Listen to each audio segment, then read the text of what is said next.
It's refreshment time, folks. I have to return some videotapes. Are either one of these any good? I don't watch movies. Do you like scary movies, Sydney? You have a TV? No.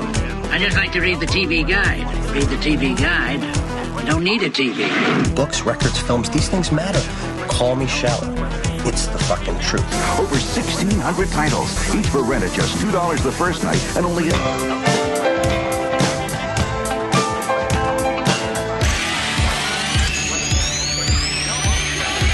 Finish it. I don't watch TV. Yeah, but you are aware that there's an invention called television, and on this invention they show shows, right? Tonight on 6 Ed World. Okay, I want channels 18, 24, 63, 109, 87, and the Weather Channel. Welcome to the Frog Brothers Podcast with your hosts, Justin and Alec. Hello, and welcome to the 12th episode of the Frog Brothers Podcast.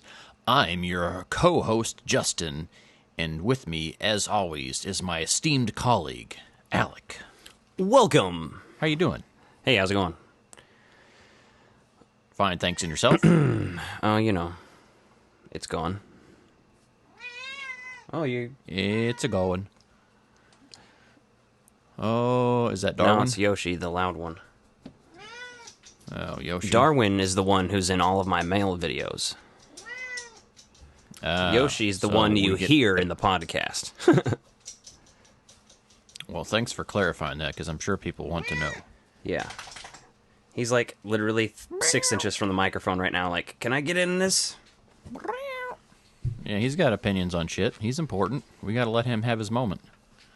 Hey, so the Plasma series is starting to show up at Walmart's. Yeah, that's what I heard. So you can save a little bit of change there. One of the guys in Midland Empire Ghostbusters, I guess, found some there today, posted about it, so that's interesting news. Yeah, because I thought they were Target exclusive, toy, at least for retail stores, but clearly not. Nope, and then if you're up in the Kansas City area for an extra $5, if you're looking to find them easy, the vintage stocks carry them as well.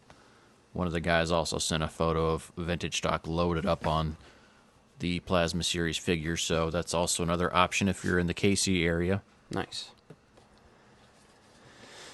So the other thing I saw on Instagram was that Jurassic World Camp Cretaceous toys are hitting stores.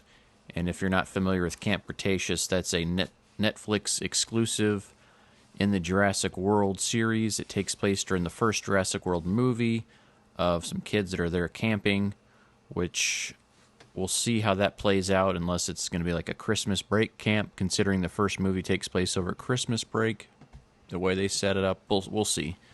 But some of those toys are hitting shelves, so they're a little bit more cartoon looking, so they're aimed at a younger audience. So I think they're going to almost be like a mix between some of the really young toddler toys and the other line. So I'm curious to see what the figures look like, but it'll be kind of cool to see something stylized in that series for the first time ever, really. I was at Target today.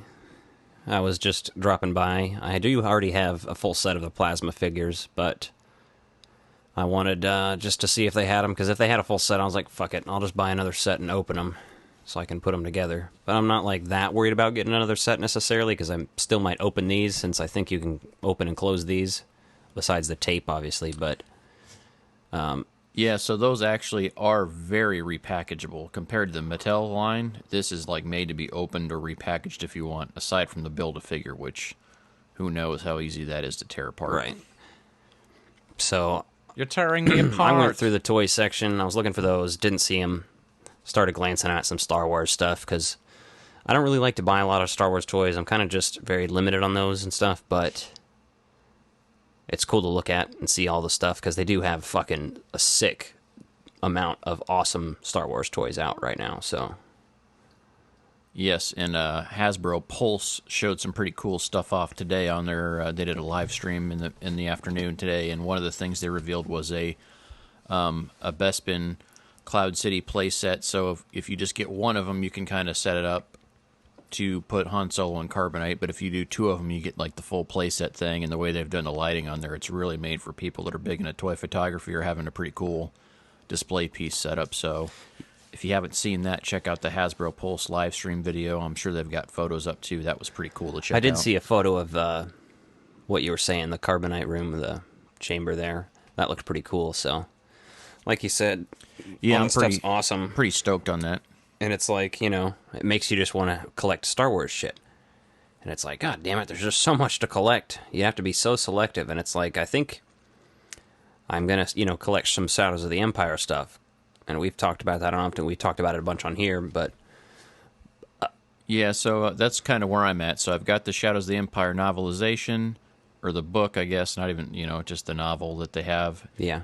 I've got a copy of the trade paperback of the comic series, the original series, on order, and then obviously the Nintendo 64 game. So sometime when we spend some time together, we'll do a playthrough of the old video game on the N64, go through the comics and talk about the book and kind of do a whole immersive experience, because that was kind of Lucasfilm testing the waters for how much more Star Wars people wanted and different ways to bring in a story without actually making a movie. So yeah, I've said it before and I'll say it again. Cool. I want to see some characters from this. Yeah. I love being a turtle. I love this town. No. What was I saying? I fucking lost it. I derailed your train of thought. Woohoo! No, you're talking about you'd love to see some characters. Oh, from Shadows of the Empire make their way into The Mandalorian. But, you know. Yes, that would be pretty badass. You know, they've already added some of those things from Shadows of the Empire into Star Wars canon, like Dash Render's Outrider is technically canon because it's in the special edition. You see it leaving, either coming or going from Mos Eisley Spaceport there. And then I think swoop bikes were also added in that same scene, so just the swoop bike itself, since that's all on Tatooine. Oh, that's funny. I think I remember watching the beginning of Empire Strikes Back, and I think that you had told me then, and it's one of those things that was probably just like a rumor that you heard from one of your Star Wars friends, you know, but it was like you could see Dash Rendar getting into an X-Wing or a Snowspeeder or something there.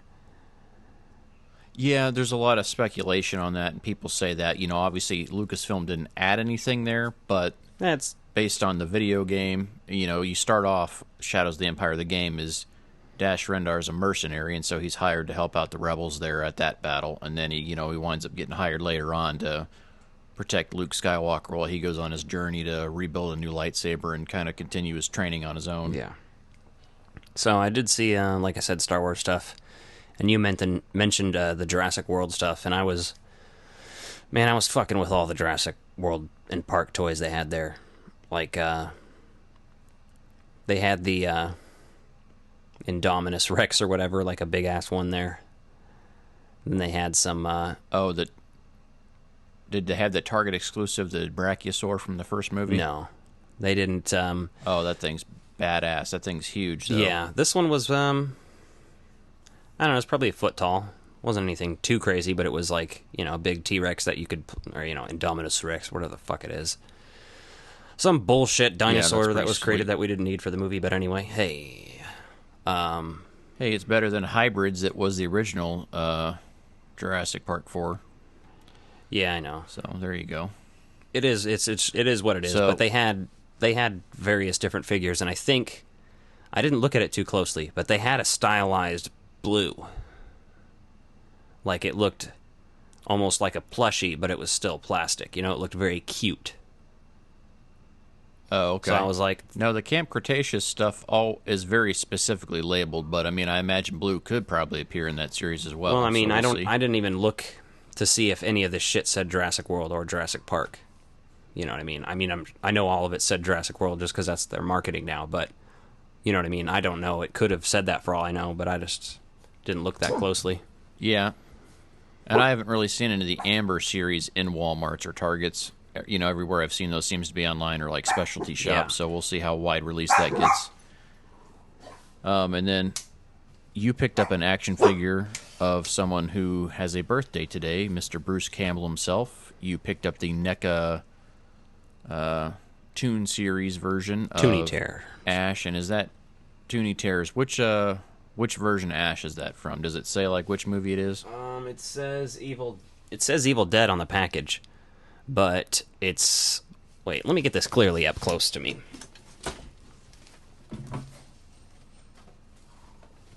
So I'm curious. I thought he had the chainsaw hand, but I didn't know if that comes off or on. I know some Okay, of the yeah, older... it does say Evil Dead 2, Dead by Dawn. Which I was like, yes, this is definitely an Evil Dead 2 model of him. Because he has the chainsaw arm and the boomstick, so... Yeah, and I didn't think they were doing anything from Army of Darkness. You know, it makes sense to do Evil Dead 2 first, so that's pretty cool. Yeah, that's definitely one I want in that series. Been looking for that, so hopefully I'll be able to find that here in town soon. Well, I could tell you what. They did have some... They had 2 more of these there. If you want, I can pick one up for you, just so you don't have to search for it, but... Let me know. I don't know. I do enjoy a good hunt. So yeah, these are probably going to be fairly easy to find, so... Eventually, you know, once they're all there. Yeah, those are... Target's been pretty good about restocking those, and hell, even Walmart's been carrying those as well. So yeah, it's I saw... been pretty easy to find most of them. So this is in the newer line, but I didn't see... They had one Freddy left over and a Pinhead from the other ones, which I already have. And they had one Leatherface. Again, I already have that one. But they had the Nun, I think, from the movie The Nun. That's part of the series, too. Yeah, and that's... Which I haven't seen, and so I obviously didn't pick it up or anything. But I do want the Beetlejuice one. I want the Reagan one from The Exorcist. And I would like to get the Chucky and Tiffany 2-pack. Yeah, there's some good stuff there. So be on the lookout for those if you're into that line. And then Joel Schumacher passed away today. He was the director of many a film, including the film The Lost Boys, which we take our title of our podcast from. So, he's got a pretty varied history, different amount of work, Yeah. I think he spent like the last 20 to 30 years of his life just basically having to apologize for the shit show that was Batman and Robin, but that was mostly Warner Brothers wanting to make toys, which is the whole reason that in his Batman movies, instead of using the same Batmobile from the Keaton universe, even though they're considered sequels, they made new Batmobiles because obviously that's more toys to sell. Yeah. So you go from having that Batmobile from Batman Returns to the animated series, then to the Schumacher film. So, and I quite enjoy Batman Forever. There's definitely some moments in there that I do like. So it's definitely a fun one for me out of those ones. Well, yeah, out of Batman and Forever and Batman and Robin, Batman Forever is the clear winner for all of the reasons. But Batman and Robin's basically just a drinking game to me. Like, just start drinking every time you hear a pun and you'll be fucking trashed. Just don't be doing shots or anything, you'll kill yourself. And the crazy thing is, like, you look at that cast, you had Alicia Silverstone play Batgirl, Commissioner Gordon's daughter. You had Arnold Schwarzenegger in there. You had Uma Thurman. Like, you're looking at this cast, and you're like, how could you make a bad movie out of this? Right. And they somehow managed to do that, but, it's kind of one of those things, too, that I think there is just so much scrutiny from the studio over what they wanted to advertise and market that the first 2 Batman movies were, like, known to be so dark that's why they shifted away, and kind of went with a campier tone. Yeah, they, which is very over the top, but it just didn't work out for the 4th one, so. Well, right. It's like, it's not unheard of for Batman to be campy, obviously. That's basically how Batman started. Especially when you're talking in terms of film and, television. That 1966 Batman is very campy. Yeah, and even some of the attempts at Batman before that were kind of in that same tone, right? How do you make it with limited technology to convey what you could draw and imagine that way? So, interesting stuff to see where they went, but... I did see I almost bought this, too, but I was like, man, I don't need to start a huge Batman collection, because if I get one thing, this is just a whole thing. But, I mean, I do have a couple of the Hot Wheels of the dope shit, but they had a Batmobile from the 89 Batman that was an RC car at Target for $25. Oh, yeah, I saw that the other day, too. That looked pretty dope. Did you ever get a matching Hot Wheels larger scale Batmobile to go with your duck from that the Penguin has? I did not. I know that they made one that's larger scale. They make one that's in scale with that, and you can still see them. I still find them regularly at my Walmart around town. I don't see them at Target, but Walmart usually. I do have the one that's smaller than that, as well as the, it's just the regular size, and then the 66 Adam West Batman as well. I have that Batmobile, so. Nice. Yeah, I've got one of those. I've got some of the regular sized Hot Wheels that I got for the boys, so we occasionally put those on all the loop-de-loops and have some Batmobiles going. So, speaking of die-cast cars, you found some of the Top Gun Maverick Matchbox series at the store. Yeah, I might actually be picking those up tomorrow, because I'm planning on going to Walmart tomorrow, so. Yeah, so I was looking, I remember that giant aircraft carrier they used to make, when we were kids.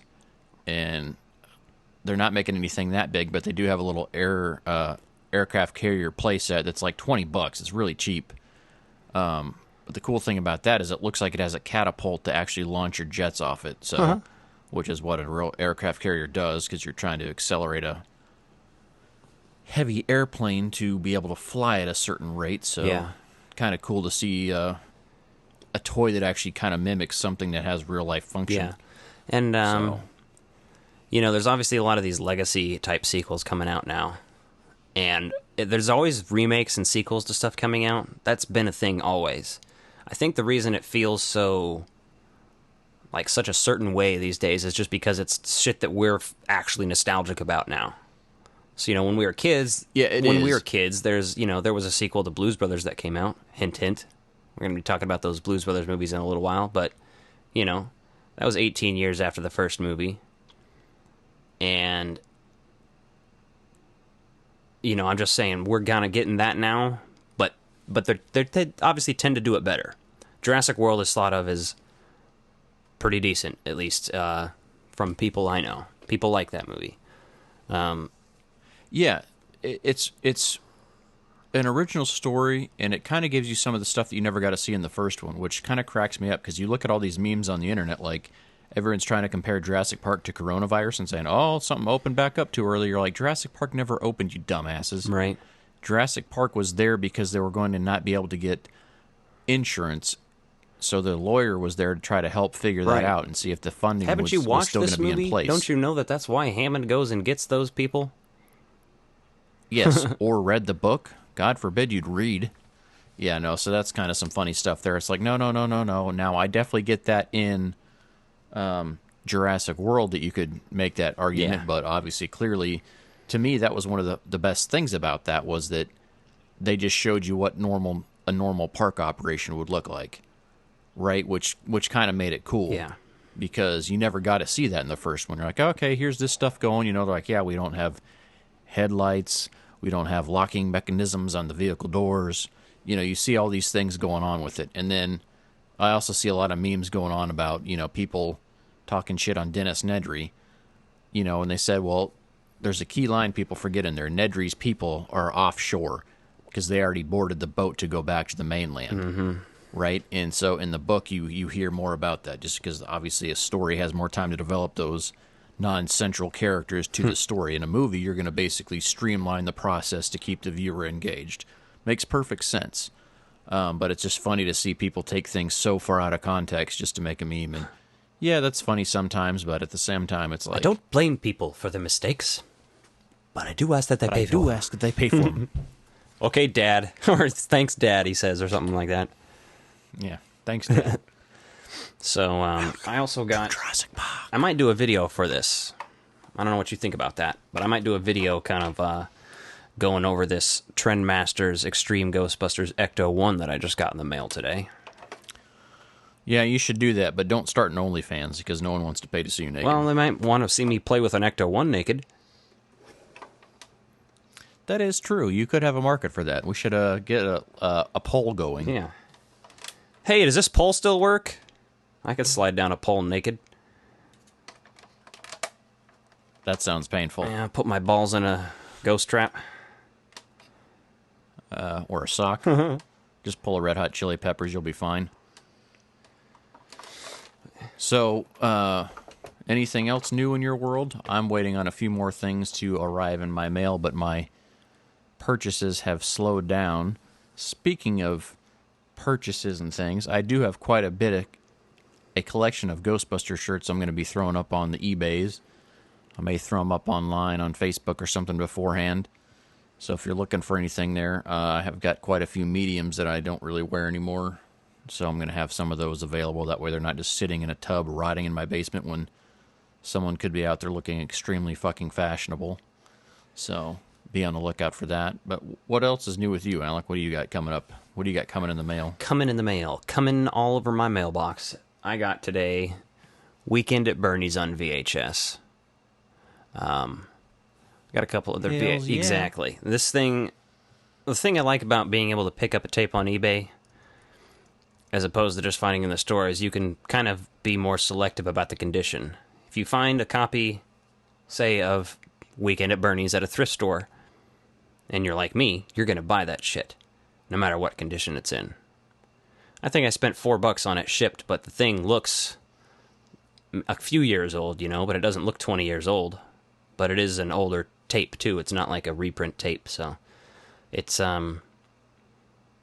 really cool. And I also got Twister in the mail today, Son-in-Law, and Encino Man.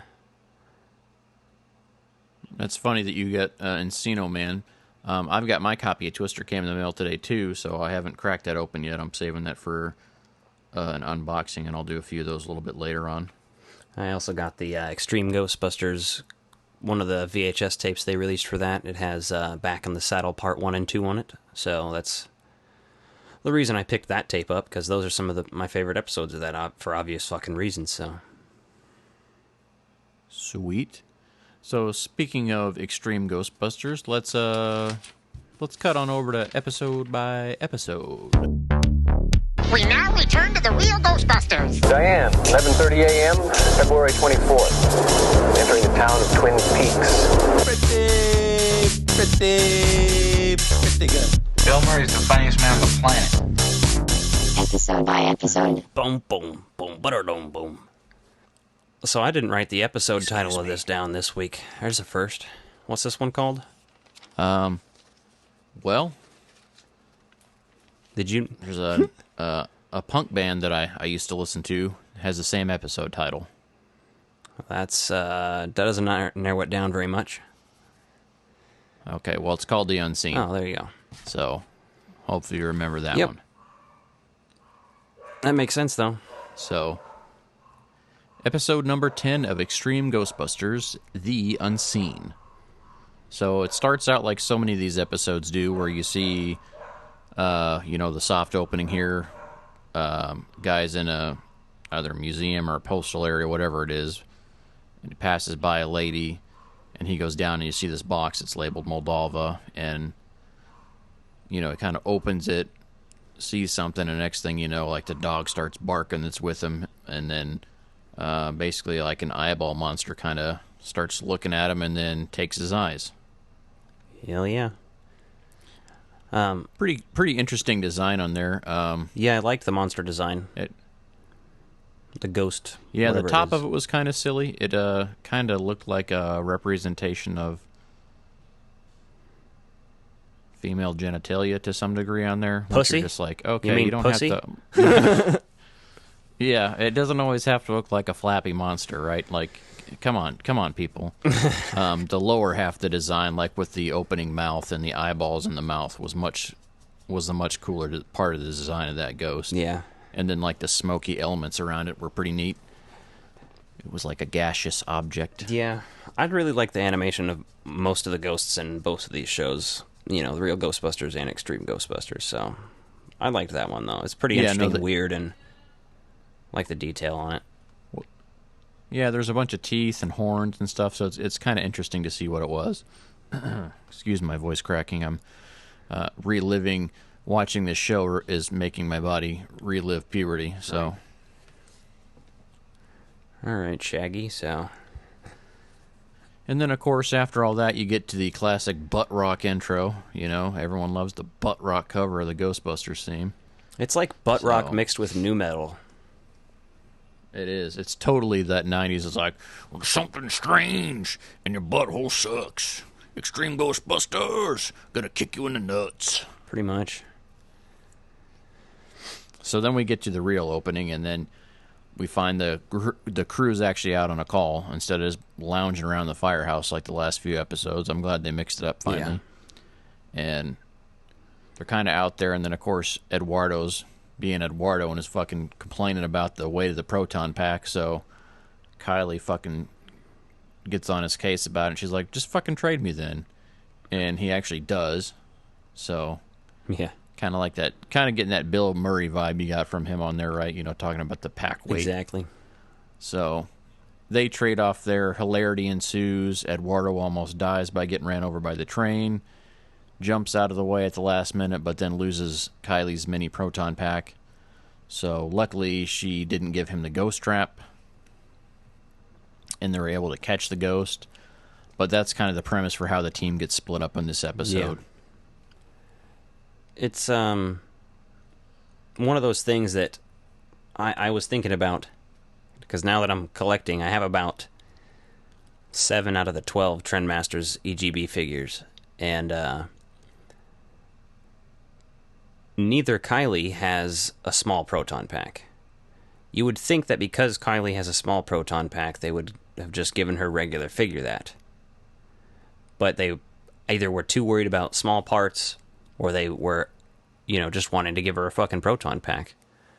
Which is, I don't know, that line's weird anyway, because, obviously Roland and Egon have the 2 packs that aren't proton packs, whatever the fuck they are. They look like Stanley Stanley steamer machines or some shit. And yeah, and we only see their proton packs on that promo art, but we don't see that anywhere else. I think it's just that one promo piece I always see that on. Yeah. And, they probably had that to go off of when they made the toys or something, Well, yeah, I think what happened with this line, like happens in many cases, is, okay, you get basic character designs because they want to launch the toy line pretty in sync with the launch of the show, right? Because what good is it to do a show launch if you don't have any merchandising to go with it? So it's usually pretty right on par with when those launch, right? Yeah. Especially a big brand name like that. And so, I think they got a lot of the concept work designs there and did that, and then totally missed it. Like, they didn't even bother with the Garrett figure. Like, putting a guy in a wheelchair is not fucking difficult for an action figure. It's so absurd that even like the one version they did was like a giant thing. It's like, put him in a regular chair. It doesn't need to be anything crazy over the top. I think that was one thing that was really missed for that show. Like, the diversity they had on there and not actually having that figure out really probably just kind of screwed up the toy line there. But then again, we only got one real long season out of the show, and we did get a toy line, but it wasn't anything earth-shattering. Yeah. Had they done a couple more seasons of the show, we probably actually would have received a Garrett figure and maybe some more accurate figures of the other characters, right? Well, yeah, the figure designs are all kind of save the money out of whack anyway. Like, none of their colors are right on their standard figures. But Eduardo's colors are closer to his... Eduardo and Kylie's colors on their outfits are closer on their deluxe action figures to their series. But Roland and, Garrett, they wear essentially more classic style uniforms. And yeah, classic style jumpsuits, yeah. Roland's figure doesn't wear anything like that. Either one of them. So it's just kind of what the fuck? All right, whatever, dudes. Yeah, so that toy line, as unique as it is just kind of a sign of the times there. I think most of that was from promo art and got released early, right? Because the same promo art we see there, they also released the carrot nose version of Sam Hain that was never actually on the show. It was just in the concept art. Well, yeah, he doesn't have the carrot nose on the figure. Just in the intro. Oh, he doesn't? It's even weirder, Just one of those things. Yeah. And then even his character design on the Real Ghostbusters episode changes from the first time you see him to the second time. Yeah. First appearance of him is way better, but... Absolutely. The second one's fun, but it's just... yeah. It's hard when you create a character that's that iconic and do some cool stuff with it, so... but yeah, they switch their packs. Eduardo loses hers. He drops it in the garbage truck, basically, and the garbage truck drives away because he was hanging off of the, the train tracks or whatever, because they were like an elevated little bridge that was the train tracks, yeah. Which is weird because they don't really have that in New York, so at least not the parts of New York that I'm familiar with anyway. Your more subway stuff there. That seemed more like Chicago, basically, with the elevated train. Right. And stuff like that. I mean, I would say at minimum that whatever. they were 106 miles from Chicago. It was dark, and they're wearing sunglasses. Yeah. No, so, yeah, they split up because Egon's like, what? You lost a fucking nuclear accelerator, basically? You're fucked. Go get that shit back. And then he sends Garrett and Roland to go check out the fucking airport and shit. Yeah, so they go down there and figure that out, and then, of course, they do their detective work like Batman and figure out, hey, let's check this customs manifest list and see what was on there, what came in. So then they kind of figure that out while on the other side of things, Kylie and Eduardo are out there searching, so they go to the trash dump, and you see there that, they talk to the manager there, and he says, okay, this trash truck would have dumped about over here. Yeah. So they go looking at it in that area, and then those kids walk off with that, which they wind up selling. So, they're always like 2 steps behind of the packs. Yeah. And then they finally catch up to some mobsters that have bought the pack off a homeless guy, and then they wind up stealing Eduardo's pack that Kylie's still wearing, so... Yeah, that's all fucked up. And then to add insult to injury, they wind up coming down and arresting Garrett and Roland after those mobsters rob a bank using the proton packs, and they say, well, you're the only ones that have this stuff, and Garrett makes the quip like, and was that bank actually handicap accessible? Or wheelchair accessible is what he says, I think. And that's kind of a good point showing that they're innocent, and then at the same time, they get down and they call Egon, and he's getting arrested at the same time, so... Yeah. Kind of just divides the team up, right? So it's not your run-of-the-mill, like, hey, everyone's all together all the time, always. And I would like to point something out randomly that I'm just now thinking about. The fact that Egon has a ponytail in this show. Oh, yeah, it's mid-90s, right? So everyone that was, like, big and smart into, like, computer programming, like, was, like, huge on the ponytails in the early 90s. In the mid-90s like that. So, yeah, it was like the thing. Like, that was how you could tell, like, you're in the computer sciences industry was, like, your ponytail. And so they had to follow that with Egon. You're like, he goes from the... Fuck that badass... Exactly. He had the coolest fucking pompadour in the world. Yes, and then he goes to a fucking ponytail. Right. Like, may as well fucking give him pigtails. I think that would have been more respectable. I mean, at least it's not something everyone does. Egon looked like a modern hipster. He looked like he would be singing in a Smiths cover band because he had those, like, circular red-framed glasses and his big-ass pompadour. And then you look at this show and you're like, oh, looks like he has fucking cancer or something. But... Well, yeah, I mean, they're really just showing him as, like, the very depressing older dude, besides the fact that he's extremely intelligent.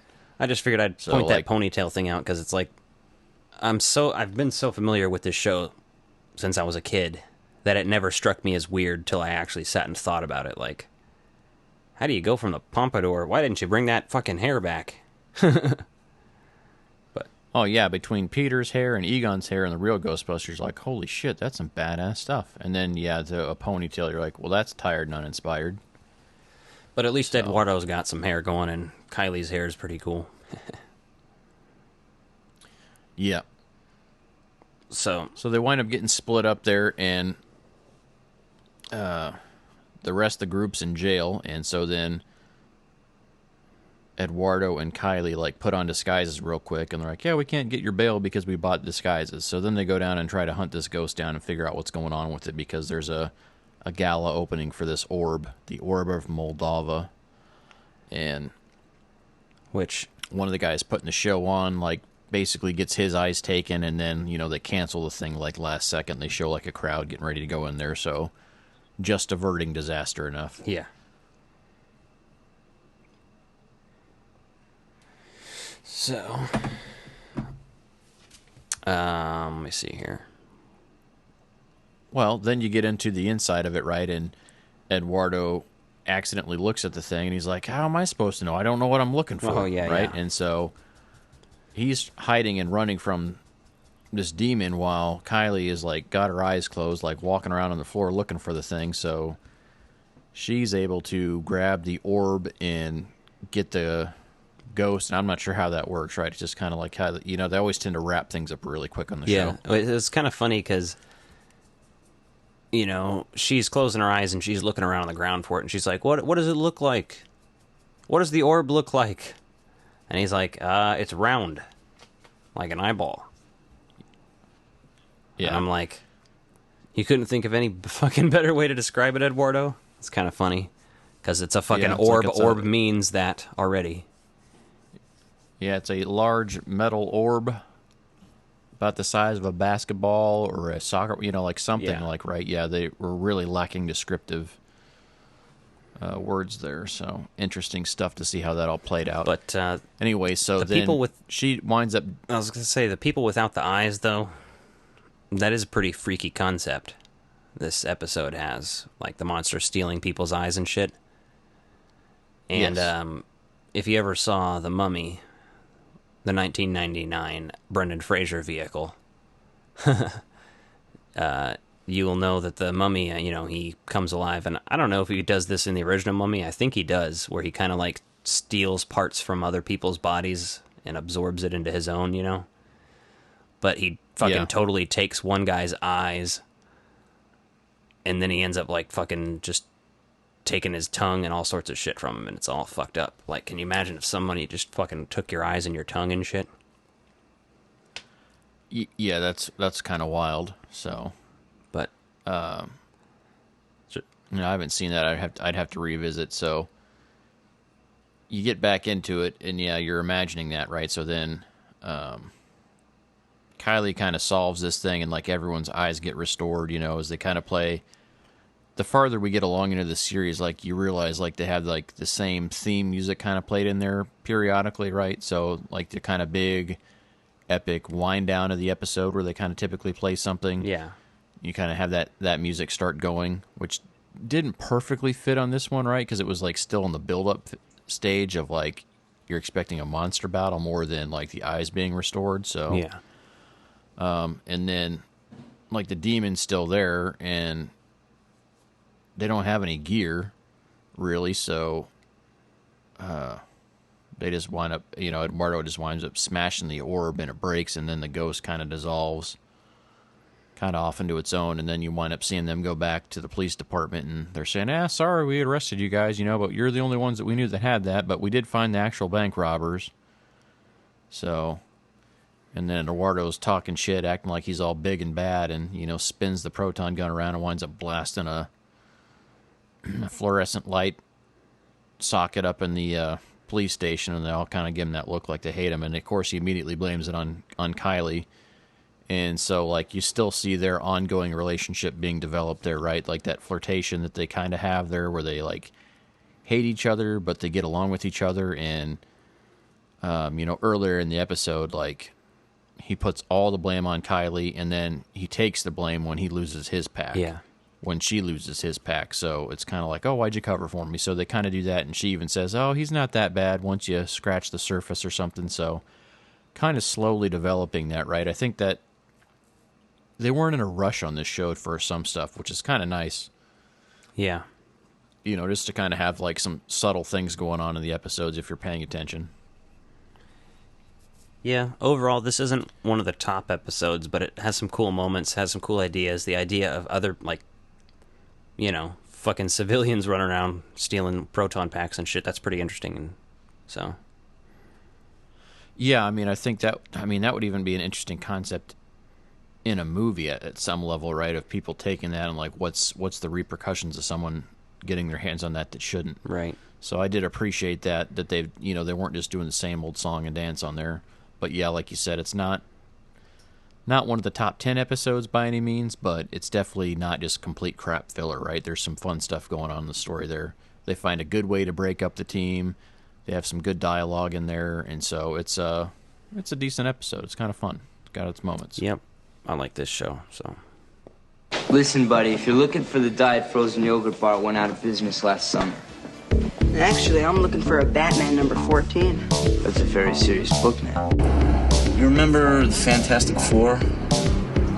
Well, yeah, with that invisible bitch and Flame On and shit. Come on, you fuckers think that just because a guy reads comics he can't start some shit? I'll fucking take all you want! So, we are continuing on with the Reign of the Frog Brothers. Reign of Frogs. Reign of Frogs. We are on issue number 2 of 4. And the more I read these, the more that you really realize they're going hand in hand with what's going on in the sequels that came out around the same time. 2008 is when this one came out, so it was August 2008 for issue 2. Yeah. I feel like this one kind of answers questions that people who may have just seen the movies, or at least people who are watching the second or third movie being like, all right, well, where's this? Who's this? What happened to this person? And this kind of answers a lot of those questions, so. Yeah, it's not necessarily amazing. Like I said, the art just seems like it's kind of generic, right? You don't have the licensing to do great versions of these characters. Like, when Sam appears in this issue, I didn't even fucking realize it was Sam at first because he looks so much like the kid that Edgar is telling the story to. Oh, yeah. And then this issue is kind of funny because it picks up immediately in 1990 where he's telling this story to this kid. And so basically you see that this comic book shop, they get back from DC and then they see that the comic book shop, something's not right in there. And they go in there and they see like I don't know if they imply their parents are dead. They just kind of like show one scene of them looking like haggard. Yeah. You know, you can't tell if they're dead or if they're supposed to be vampires themselves. But it doesn't really address that in this issue. Yeah, they're either dead or undead, so. Yep, and then they're kind of getting their ass handed to them after David returns. And you're like, okay, David returns. And so, like you said earlier, you know, David was the only vampire at the end of the movie that didn't fucking dissolve or blow up or just get completely destroyed. So the fact that he comes back, you're like, okay, that one makes sense. No two vampires go the same way. No two vampires go the same way. Yeah, so you find out that David's looking for Star. Yeah. And he asks about that, and then as they're getting their ass handed to him, Sam comes in and with a bow and arrow and whoops some ass, kills off some David's thugs. Yeah, what you were saying is... Takes care of business. I didn't realize he was Sam until somebody called him Emerson. I was like, oh, that's supposed to be Sam. Yeah. I get it now. Because I thought that was that kid, too, that you were saying from the first issue. He looked enough like that it was just generic. Like, the art's good and stuff, and there's some parts of it that I really like, but like you said, it's just kind of like... The faces don't line up. Edgar's hair kind of looks like shit. They just look like generic people in there, like, which isn't terrible, but I just wish they would have at least done some of the basic traits, whether that's costumes, or at least a headband on them all the time, like, right? Yeah.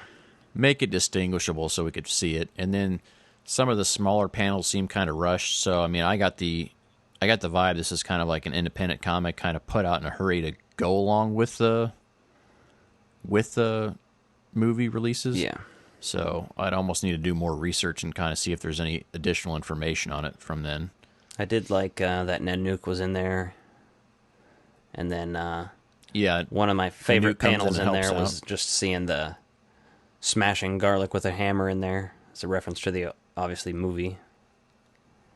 When they smash up all the garlic. That's jumps back to 2007, right? And you realize, like, oh, okay, so here's Edgar in his surf shop, shaping boards, telling the story to this kid, and he's like, you want some frog juice?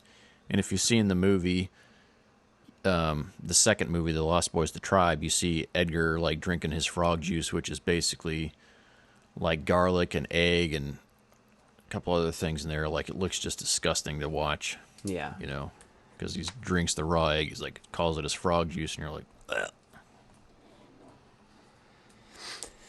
Yeah, but... So then they immediately jump back there. Like, I don't even know why they bother telling you, like, hey, it's 1990, and then it's 2007. Then it jumps right back in the story before you even realize he goes back into him telling the story there. So. Yeah. And they're back at Grandpa's house, which they have, like, a certain name for it, right? So they're at Sam's, Grandpa's house. and they kind of start going through trying to figure out who this head vampire is, and they realize like all the antlers are gone out of his taxidermy room. Yeah. And they're starting to question. He's like, no, my grandfather's not a vampire, not a bloodsucker or whatever. Yeah.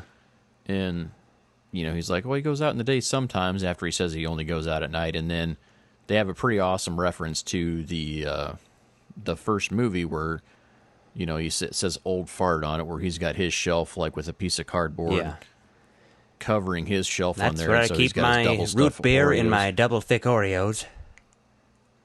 Yeah.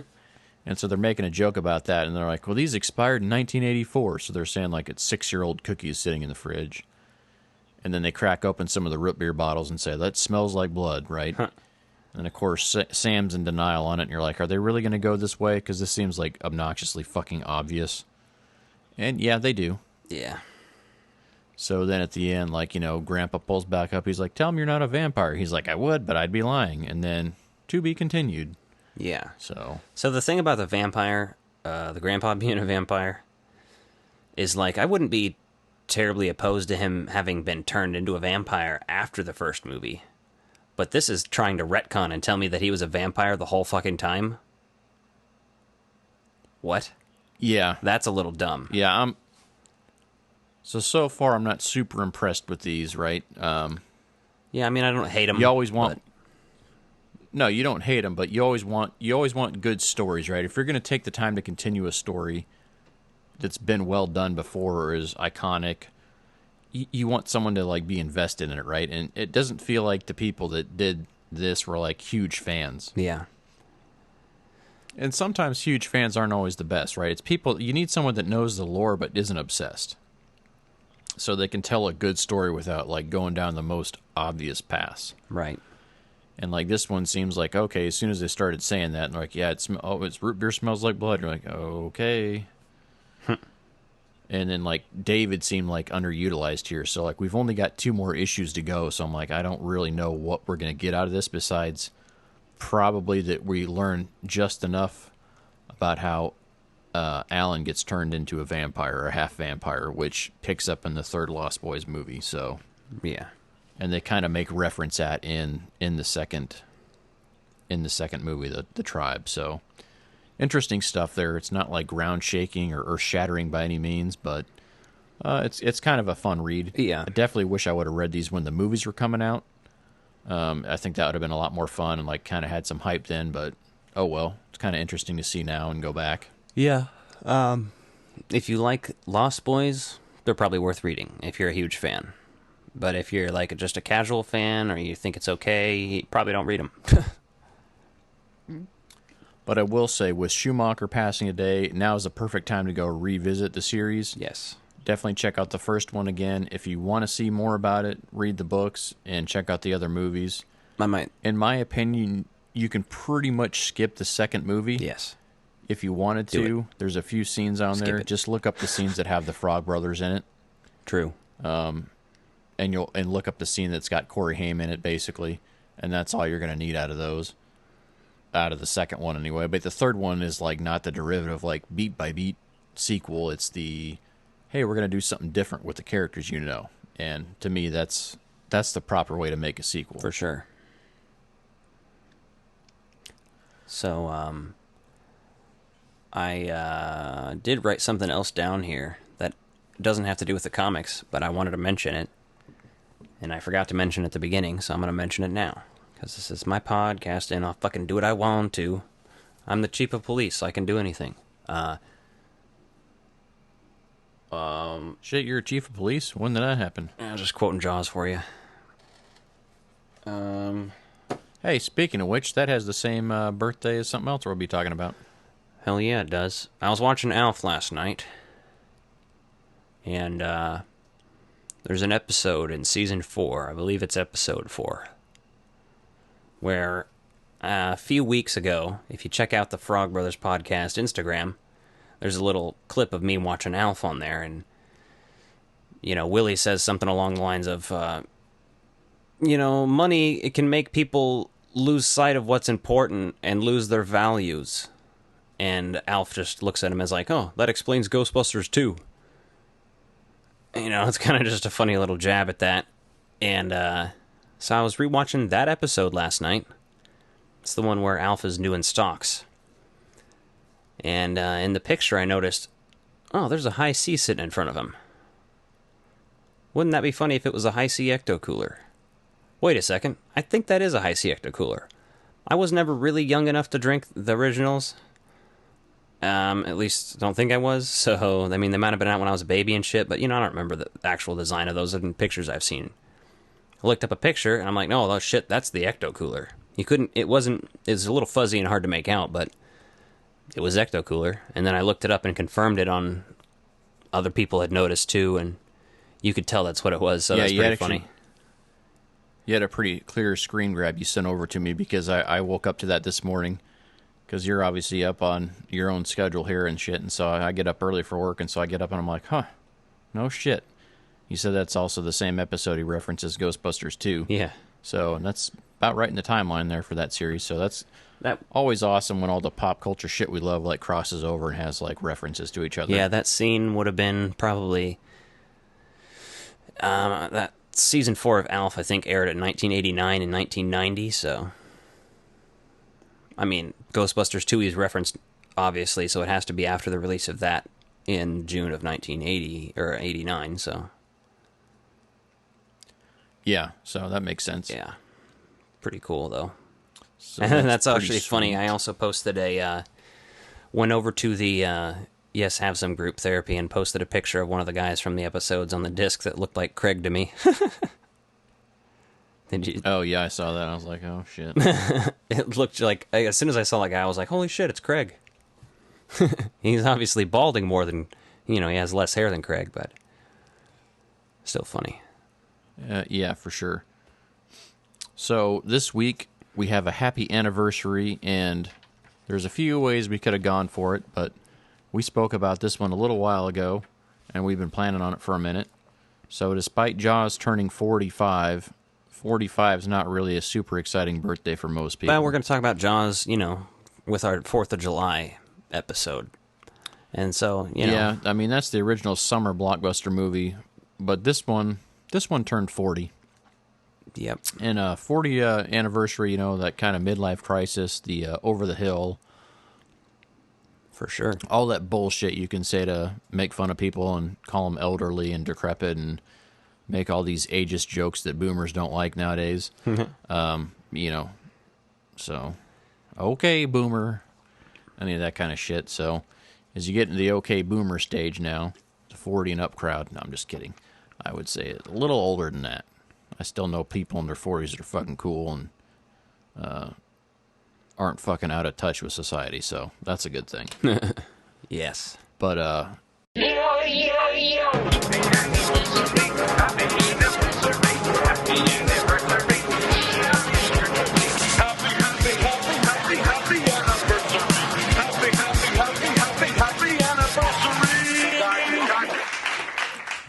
the Blues Brothers were on a mission from God. Uncle Dan Aykroyd. Uncle Dan at his finest. John Belushi. Fucking amazing. This movie, I love this movie. Yes. There's so many things about this movie, the original Blues Brothers. Turns 40, so we're going to get in there, man. Like, just tell me your initial thoughts. Do you remember the first time you saw Blues Brothers, or what's your first memory of Blues Brothers come back to you? This what I'm about to say makes me want to punch myself in my own face, but I don't remember watching Blues Brothers until I was like 15. That doesn't mean I didn't watch it. It just means that I saw Blues Brothers 2000 before I saw Blues Brothers, which is a travesty. But that's life. So I had more memories of Blues Brothers 2000 as a kid. We'll get into that later, but Blues Brothers I watched for the first time, at least coherently, knowing what I was watching and everything, when I was 15 or 16. And, yeah, I dug the shit out of it. That was when I was going through like a... after you moved to Memphis, probably then? Yeah. Okay. So... Shit, that probably would have been about the time I bought that on DVD then. Dan Aykroyd and John Landis wrote this. and John Landis also directed it. John Landis is a very famous film director. If you don't know, you should search him up. But I believe he directed Kentucky Fried Movie. That was one of his first ones. He did a lot of comedies. I'm drawing a blank right now for some reason. Did he do Animal House? Yes, he was involved with Animal House. I believe he directed that. I was about to say, I know Ivan Reitman was involved in Animal House, but he didn't direct it, so... Ivan Reitman was a producer, and Harold Ramis helped write as well on that. So. Yeah. Oh, and they thought Harold Ramis, they originally talked about being in that movie, but they said I think they said he was too old to be the characters there, which, I mean, even Belushi looks old for that when you rewatch it, but I guess they are college students, so it's hard to say. So, Doug Kenny. Do you know who Doug Kenny is? If I tell you the name anyway. Yeah, it's familiar. I've told you about him before, but he was one of the creators of the National Lampoon magazine, and he helped write Animal House, Caddyshack, and he's, has some cameos in those. But I couldn't confirm this on the internet. I tried to. I Googled it. I looked it up. Couldn't find anything on it. But I'm almost 100% sure that Doug Kenny played one of the Nazis just as an extra. No lines. Oh, very well could have, right? People like that often do some of those things, and they're not really... Right, and he would have been obviously very connected to John Landis since he directed movies that he wrote. So it makes perfect sense that he would be in there. So I'm almost 100% sure that it's him, but I just couldn't find anything on the internet to confirm it, so take it with a grain of salt. But Doug Kenny's in this movie. So this is another prime example of Uncle Dan being off the rocker, right? Because the original script for Blues Brothers was like way over the fucking top ridiculous, and Landis came in and got the co-writing credit after he did basically rewrites with Aykroyd. Yeah. That seems to be a trend with Dan Aykroyd, huh? Yeah, well, I mean, all you need to do is watch Nothing But Trouble, and you'll see, like, what happens when you let Dan Aykroyd do Dan Aykroyd. Unfiltered. You're so fucking right. And Dan Aykroyd's a goddamn genius, as long as you got somebody out there to slap his hand every now and then and say, no. As long as he had someone to balance him out, man. He's like a fucking teeter-totter, right? If you put Dan Aykroyd with another person that could balance his energy, like, almost in the opposite direction, you could fucking do some creative genius. Yeah. And yet, if you let him go unhinged, yeah, it's pretty special. Pretty special. So there's a lot of interesting cameos in this. One of the first ones I wrote down is in the prison. And I don't think it's someone that you would recognize unless you know what Frank Oz? Yes. Unless you know what Frank Oz looks like. I recognized him. But yeah. Frank Oz has done a lot of bit roles and stuff, and he used to do a fair amount of acting just besides being known for the Jim Henson Crew, right? Well, exactly. He did a lot of directing, too. Yes. He directed one of my favorite black comedy films. Pretty sure it's a British film. Most of the actors are British, and it takes place in England, I think. But it's Death at a Funeral. He directed that. Oh, okay. It's a really good movie about a funeral, but anyway. Paul Rubens also makes an appearance. Yep. He is the waiter at the restaurant. Yeah, and then the musical cast, man, the musical guests that they have sprinkled out the movie is pretty much amazing. Oh, yeah. And then, so, I will tell you the couple of things I remember about this movie. Like, I remember seeing this movie as a kid because our dad really liked it. Yeah. And he, anytime it was on TV, I remember like watching part of it, right? And so it's like just absurd. There's some music in there, so it's kind of fun. It's when you really think about this movie, it's so unique in that there's nothing else quite like it.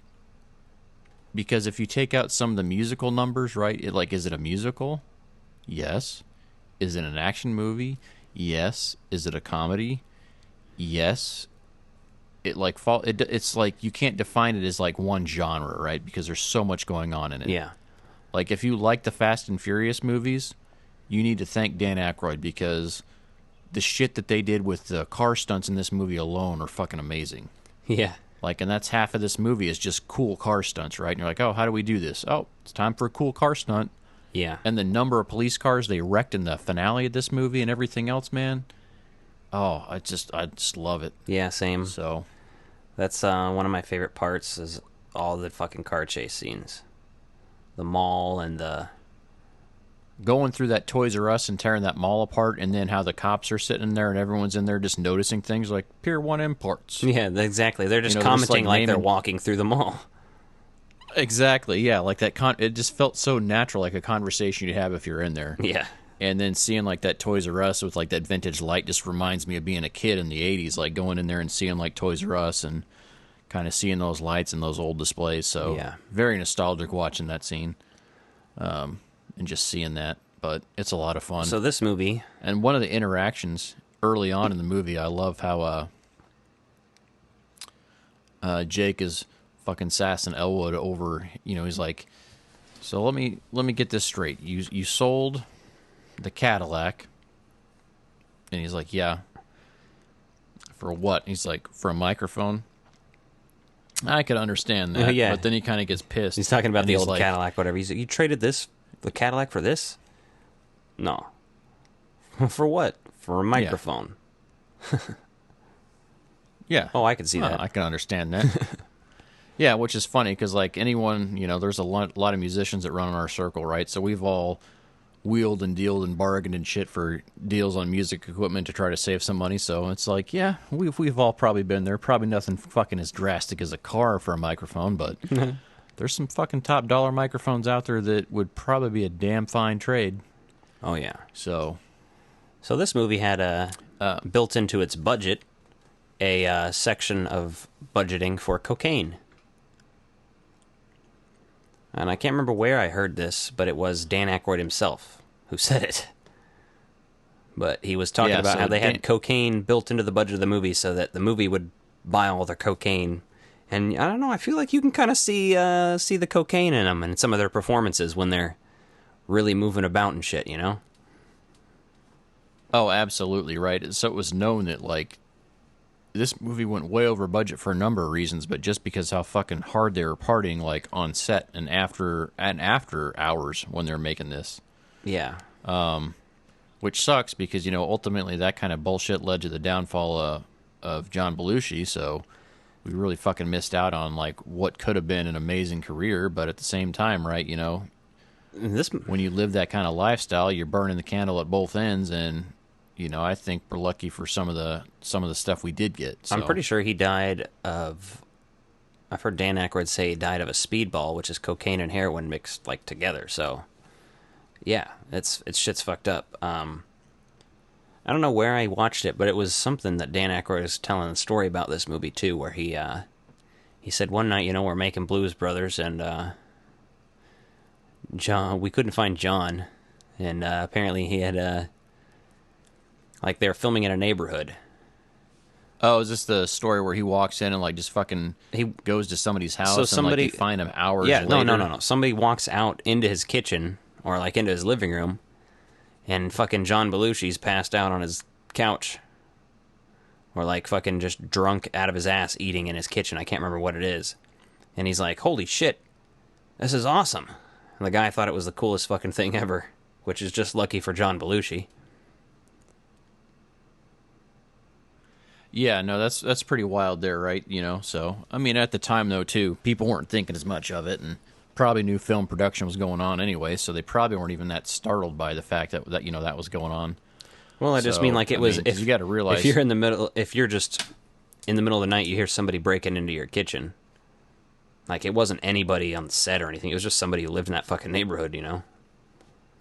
It's a little weird and could have been dangerous and a fucked up situation, but it's... hilarious that it turned out hilarious. Different times nowadays, for sure. Yeah. So, that first movie has just so many amazing moments in it, like all the car scene stuff in there. I love how they kind of have the subtlety of, like, when they introduce Carrie Fisher's character, because she doesn't even really technically have a name in the story. the first time you see her there, like, she's reading weapons manuals. She's, like, reading something about, I think, mines or personal mines, and then the flamethrower, she's got the manual, too. She's reading, like, while she's working in her nail salon or something. She's which is funny. It's a hair salon, and it's the name of the hair salon is Curl Up and Dye. But, like, curling your hair and dyeing your hair. Yeah. Which is fucking heroic. Yeah, it's a dope, just little thing. Yeah, that's awesome. Little details. Yep, funny details at that. And so you see her doing that, and then, you know, when you see her come out with that rocket launcher and blow them up out of the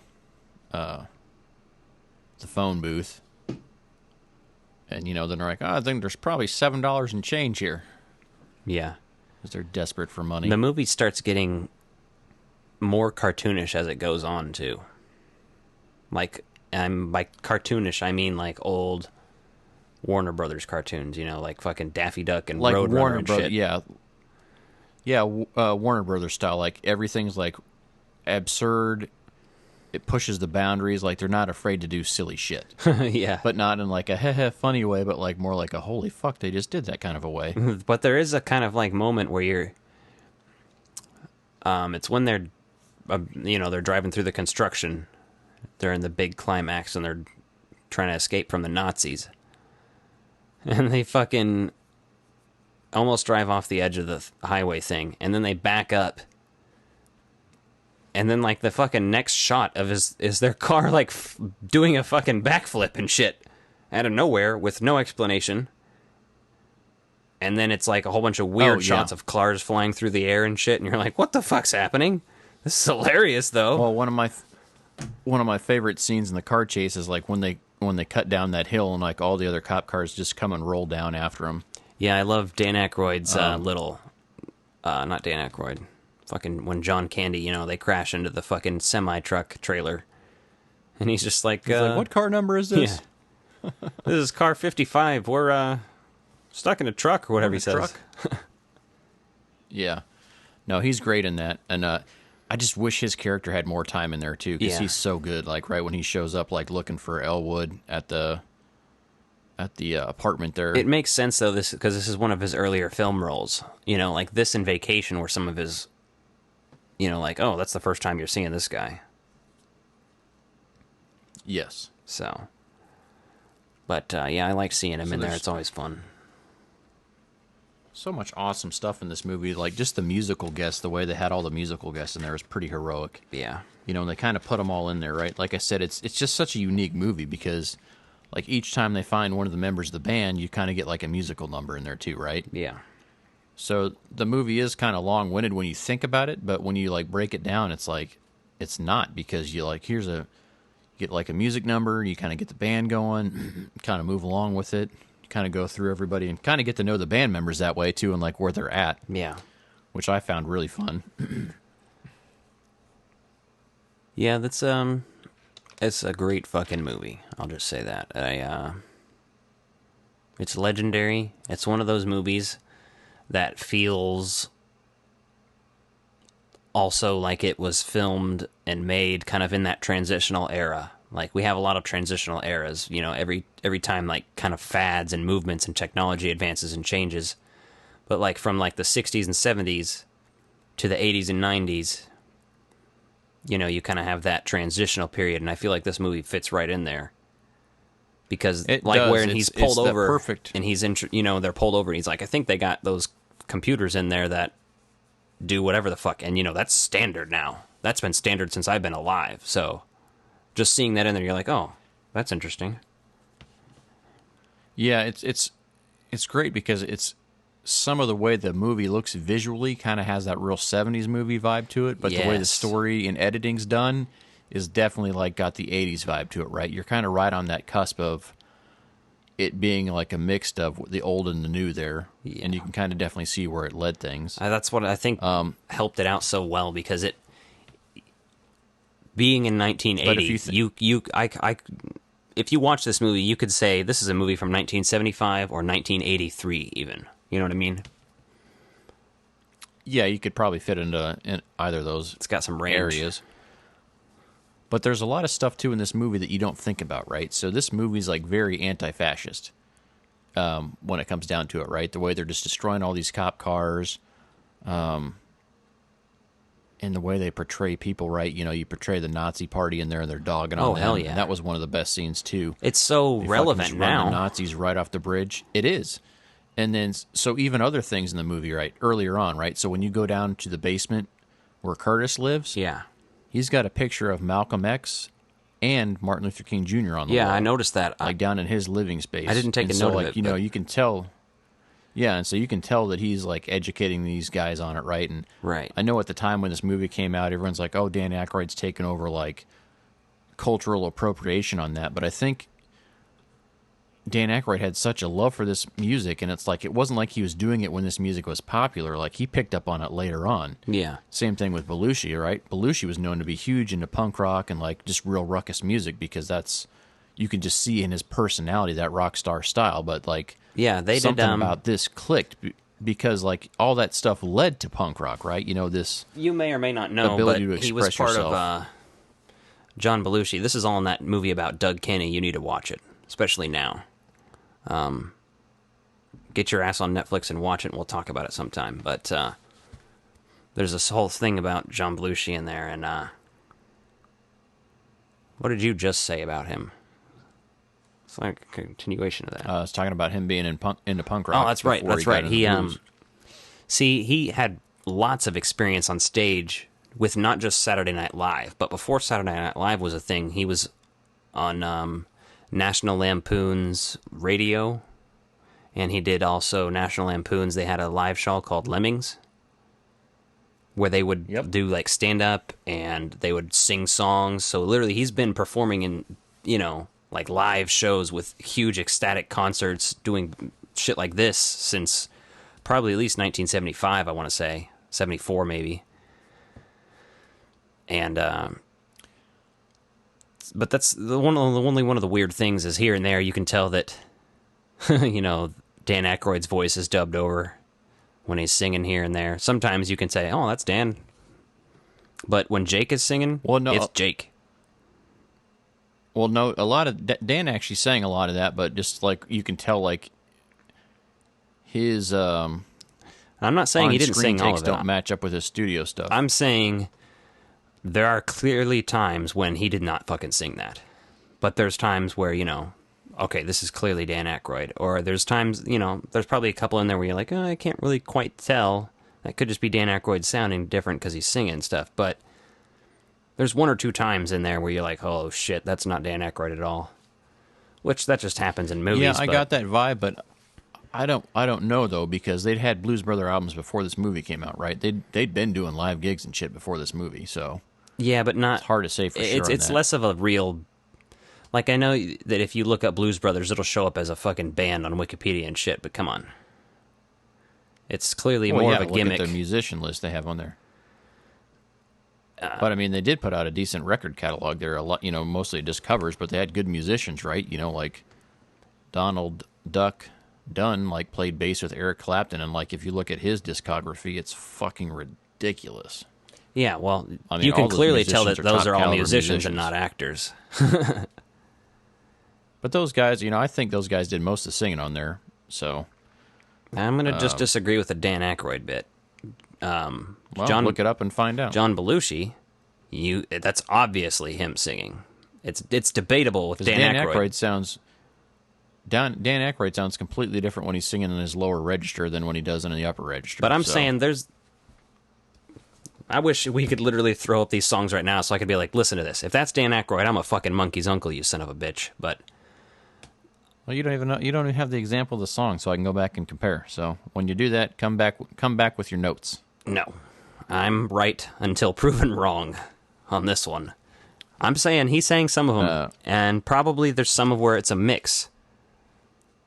There's some songs, literally, where I'm like, okay, Dan Aykroyd's singing this part because it makes sense.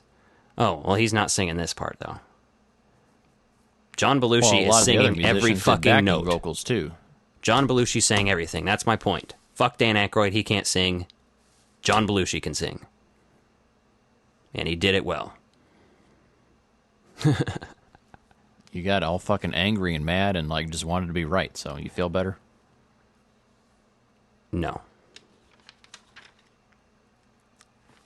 Well, why don't you go have 4 fried chickens and a Coke, and I'll get some dry white toast. You're the fat one, buddy. You get the 4 chickens. I'll get the bread. I'll be the Uncle Dan. You are fucking weird, so no. So did you catch the precursor to Ghostbusters in there? I caught several. So the Ray Charles line, when they're in his story, says, "Who are you going to call, Jake?" That's funny. Little things like that that become reoccurring themes later on. Oh, the other thing I thought was John Candy's character, when they go in there, like, he's actually wanting to watch. He's like, I've never seen these boys sing. So, instead of arresting him at the beginning of the show, he's like, waits. They all just sit down and watch. And he's like, anybody want an orange whip? You want one? You want one? 3 orange whips. Yeah. Orders mixed drinks for everybody while they're cops on duty, which is amazing. Yeah, total junkie. And then I love how the thing is, like, is you're getting this band back together, at the same time you're also pissing all these people off. So I love how they go into that country bar and steal for the, take over the show. And both kinds of music, country and Western. Yeah, both kinds. Well, we have both kinds, country and Western. The good old boys. Yeah, that was fun. They do some of those performances in there and seeing all that stuff. Yep. I like Carrie Fisher in this movie too. I just like seeing her with guns she was and pretty shit. Good. So. And then the other funny thing, like you may not have noticed, is like, so when Dan Aykroyd, when Elwood's gassing up the car to get back to town, like, he's talking to that girl, like, oh, maybe I'll meet you around midnight. Yeah. And then of course, like, you see her waiting outside that hotel for him. You're like, oh shit. Hell yeah. Like, kind of in that last scene, and then they do the jailhouse kind of rock scene at the end of the movie, which is fun. Yeah. Which I as soon as I was watching that scene, I was like, wait a minute. Is Airheads a Blues Brothers ripoff? Clearly heavily inspired by it. I wouldn't say ripoff, though. Yeah, I mean, you could almost say that there with the way that went down, and then also, like, the real-life Johnny Cash shit, like performing in prisons and shit like that. I think a lot of that's kind of heavily inspired from those moments in real life. So movies about criminal musicians are good. Yep. Usually. So. Except for Blues Brothers 2000. If you haven't watched this, rewatch it, and then kind of take note of it. There's some good stuff to be, like, paying attention to be culturally aware of going on right now and things like that. So, and fuck the Nazis. Yep, fucking Nazis. But the guy who played the head of the Nazis was in Biodome. Yes, he's in a couple other things, but he's been in a lot of stuff. Yeah, he's a very prolific actor, but I don't know. I think he's dead now. Well, he's not exactly a young pup, so. Well, I mean, he was like probably at least fucking.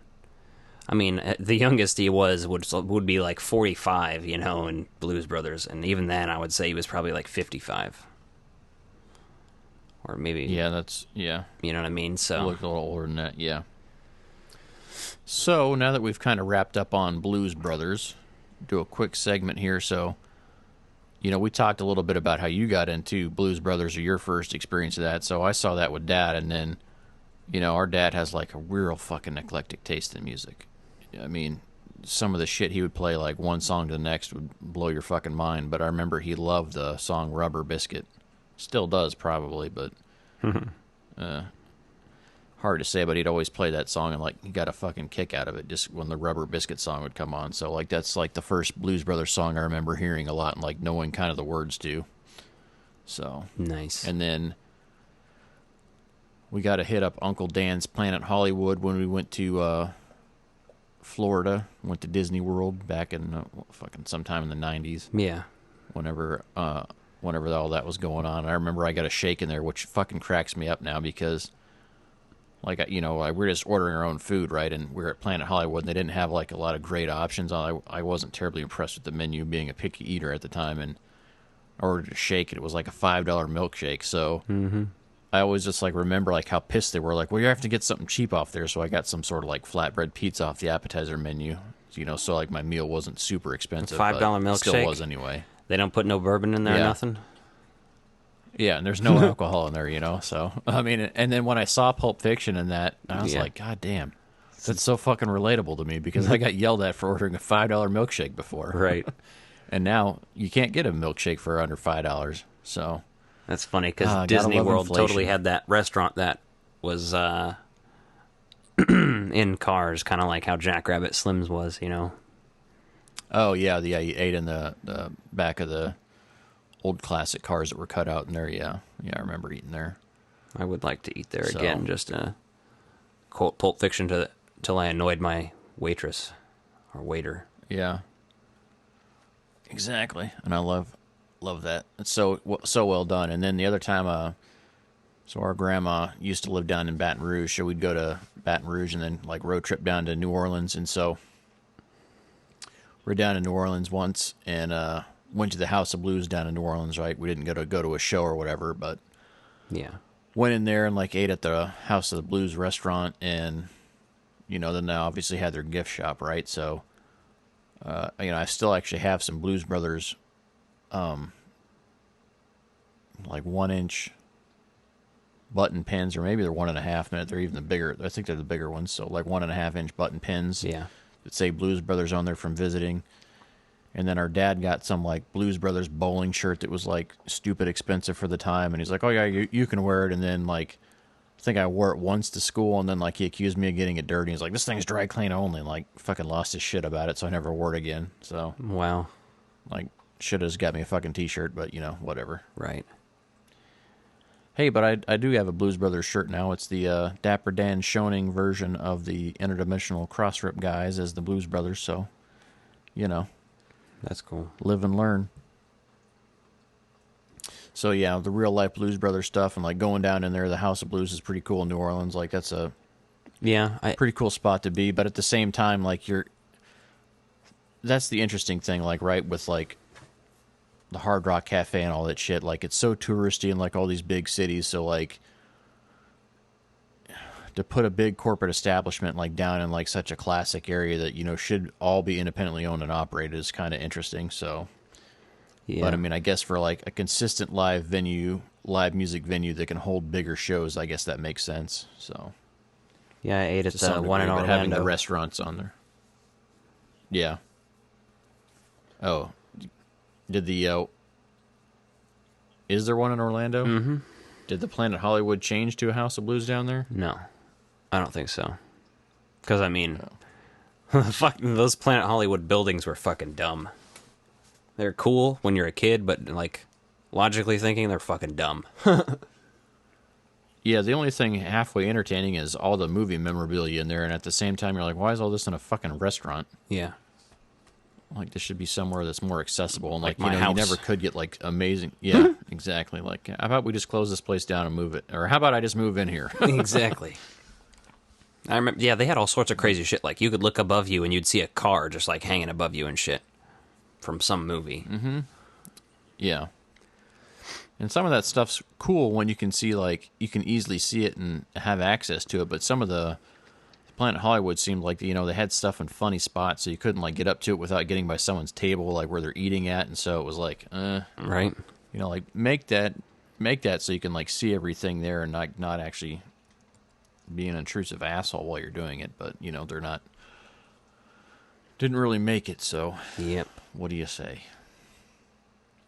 So, we talked Blues Brothers, but in 1998, Blues Brothers 2000 came out, so... This movie is so bad. This movie is so bad. This movie is so bad. This movie is so bad. This movie is so bad. This movie is so bad. This movie is so bad. This movie is so bad.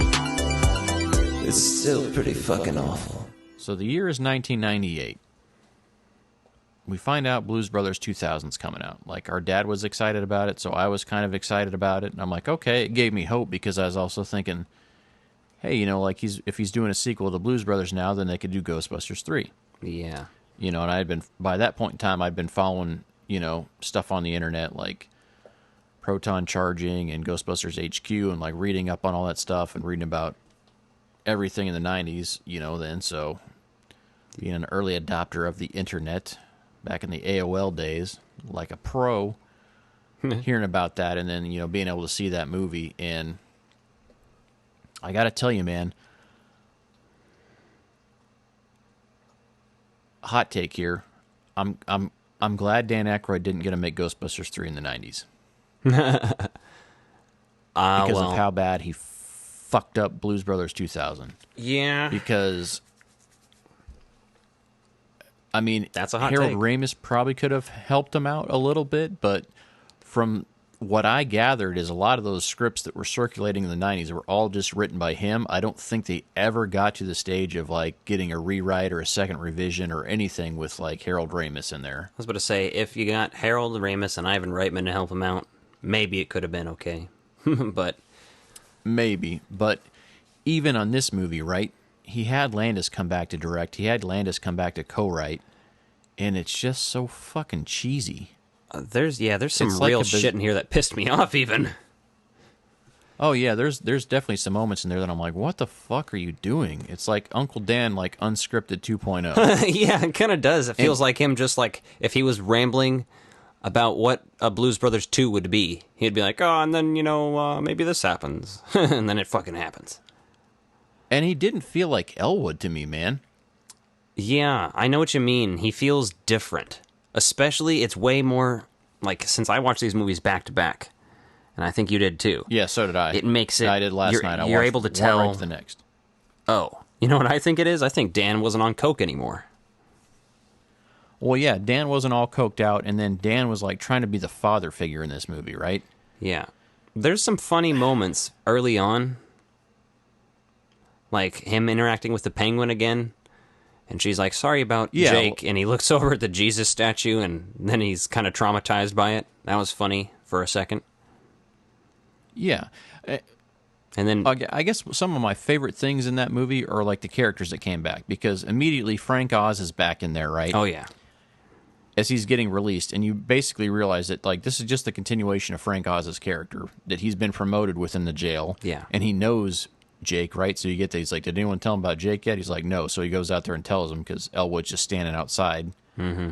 And so I thought that was really cool. But where it really started to throw me off at the beginning was like, so you're going to tell me that this guy's brother dies, and he just stands out there with no emotion? Like, if I just got out of jail and I found out you died, I'd be fucking like a fucking wreck. Right. What I don't understand is, why wasn't his brother also in prison with him? Why is Elwood in prison but Jake's out? That makes no sense. Yeah, and they probably kept them apart, right? There's some things in there that don't make sense, right? Which, whatever. Yeah. I mean, either way, I think they could have just handled John Belushi's passing better in there, right? And, I realize it's 18 years later. Yeah, and fucking Christ, did they ever shoehorn in John Goodman's character? Like, who the fuck is this guy, and why do I care? Yeah, and so to me, knowing that, like, when Dan still goes and does live performances with Blues Brothers, he does it with... I mean, I think Goodman was doing them for just a little while with him. Probably just because of the movie, though. Yeah, but Jim Belushi is, like, John's real-life brother, right? He's been in that, right? Yeah. And it made no sense to me that Jim wouldn't just replace his brother in this for nostalgic value and the relationship they already had. Yeah. Now, granted, like, Goodman sings okay. Like, you can tell that it's actually his voice singing in there, and you're like, oh, okay, I can kind of get that. Yeah. But it just felt forced. It didn't feel natural at all. Well, yeah. Like, I feel like at least with them, they could have, like, said, hey, this is somebody else or whatever else, and, there's a number of ways they could have done it. Yeah, that whole, And then Joe Morton... He was such a weird anticlimactic cop character because, like, okay, this is Curtis's son. Oh, Miles Dyson. That was one of the funny... Yeah. That's all I know him from. Yeah, from T2. Miles Dyson. Yeah. I expect... Yeah. And some of the computer effects they used in this movie were, like, so cheesy because, like, they do some of the ridiculous over-the-top stuff like they did. And it's just not well executed, right? Oh my God! For the talent that they have in there, they missed the mark on this. Like, it's so. Listen, this part, the part when I got up and hit stop on my VHS, because I have this on VHS from when I was a child, by the way. I got for Easter one year Blues Brothers 2000 on VHS and a poster for the movie. I have a picture of me with the poster somewhere. With like, I'm sitting in front of my Easter basket holding it, and I'm like, you can't, it's rolled up, but I'm like, oh, that's my Blues Brothers 2000 poster. I can tell what that is. You know what I mean? You can see some of the artwork. But the scene where I got up and had to hit stop on the VCR for a moment was when they're performing Ghost Riders in the Sky, which I was like, this is going to be pretty cool. This is a cool performance. And then the clouds start rolling in, and you're like, oh, that's kind of interesting. Reminds me of Ghostbusters. And then some fucking skeleton gladiators riding horses or some shit start riding out of the sky. And I hit stop, and I was like, what the fuck? What the fuck is happening? Yeah, I mean, you get the visual on there, but this one took some of the stuff just too over the top. I'm just like, the clouds would have been enough had they just been like, oh look, there's clouds over them. Oh, that's kind of cheesy and cool. Then you see these skeleton creatures, and I'm like, what the fuck? And then I got even more pissed to me when he pulls out his remote control, and the car's remote controlled like he's fucking Doc Brown and can do that to his car that cost him $500 fucking dollars. Yeah, that was one of those things too. You're like, okay, this is fucking ridiculous. Yeah, I mean, to me, it seems like a fucking parody of Ghostbusters and the original Blues Brothers, right? Because there's this whole paranormal element going on, like with the riders in the sky, and then when Cab, sees Jesus after James Brown sings and flies up in the sky, and then as the Blues Brothers all of a sudden, and the kid and everything else, you're like, okay, and this kid's a little badass on his own. It's just like, what the fuck? Yeah. You want to like it, and the musician scene, the Louisiana Gator Boys at the end, that's a badass scene, because that's a fucking star-studded group of musicians right on there. Yeah. And then I feel like they missed the mark too when they're like, hey, you guys want to jam? It kind of felt like they missed the mark there. It felt like they could have done something much cooler. So here's an interesting fact for you. I probably 20 minutes after the Ghost Riders scene, my VHS started messing up of this. And I took it as a sign from God that I shouldn't watch this movie. So I did not watch probably the last 30 minutes of this movie. I was like, well, fuck it, I don't need to. I'm not subjecting myself to any more of this horse shit. The only thing that I remembered from the end of the movie that is their the kind of ending performance, and it's in Baton Rouge or somewhere, right? New Orleans? Yeah, it's down on a plantation too. Yeah. So, yeah, I mean, even editing the existing stuff they had there, I don't even know how to make a better movie out of it, right? Just with what they shot, I'm like, how, can you tidy this up at all and make it any better? Well, that's what I was thinking. Really. The scene with Elwood and Miles Dyson, I was just like, all right, you can cut this scene in half twice. This is fucking boring. But yeah, and the performances, there's a few moments in there.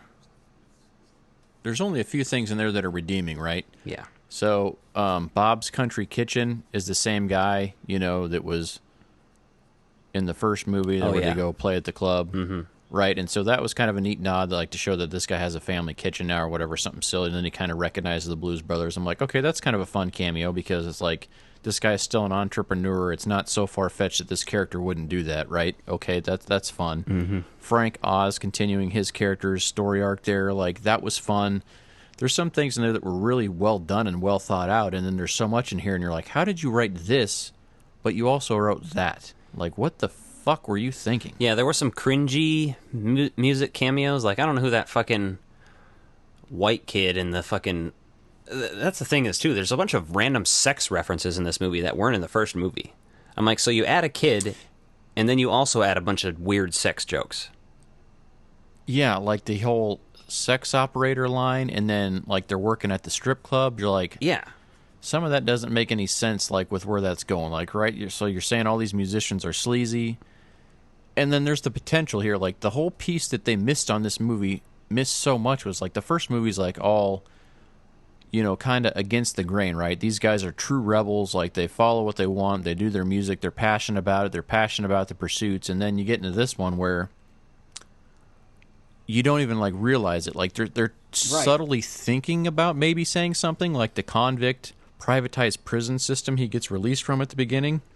You know, they make it a point to, like, show you how much nicer the prisons look now in the modern age, right? Because they're privatized. And that there's, like, no social commentary on that you're expecting. You're like, oh, they're going to do something with that. And you're like, no, they don't. They just show convict technologies, the name of it, like, 4 times. And you're like... And it's really... Why doesn't that come into the storyline? I fucking hate it when Elwood and them are in the bathroom, and he's like, oh, I got to make a distraction. I don't want you to see this side of me, kid. I'm sorry. And he fucking puts shaving cream on his head. Who fucking wrote this, man? What is that? Yeah, it's just so bizarre. That part was, kind of dumb. I was really... And then the reoccurring theme of the Russians coming in, right? Because they also come in and, like, try to gun everybody down at the end, and then they get turned into fucking rats. Yeah. And then the Confederate flag-toting rednecks come in and get turned into rats, too. I do like that those characters are in there.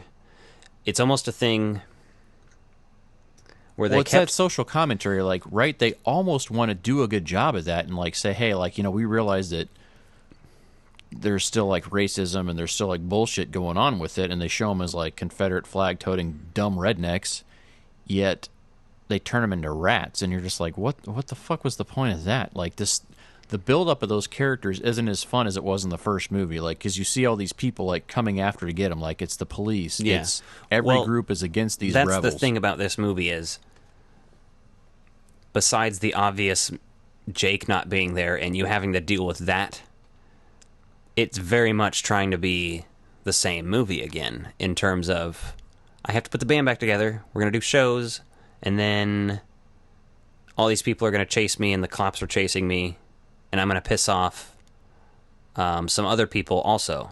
So, like, you know, you have the Nazis in the first one, you have the Confederate flag rednecks in this one, then you got the fucking Russians in this one, and the first one you have the,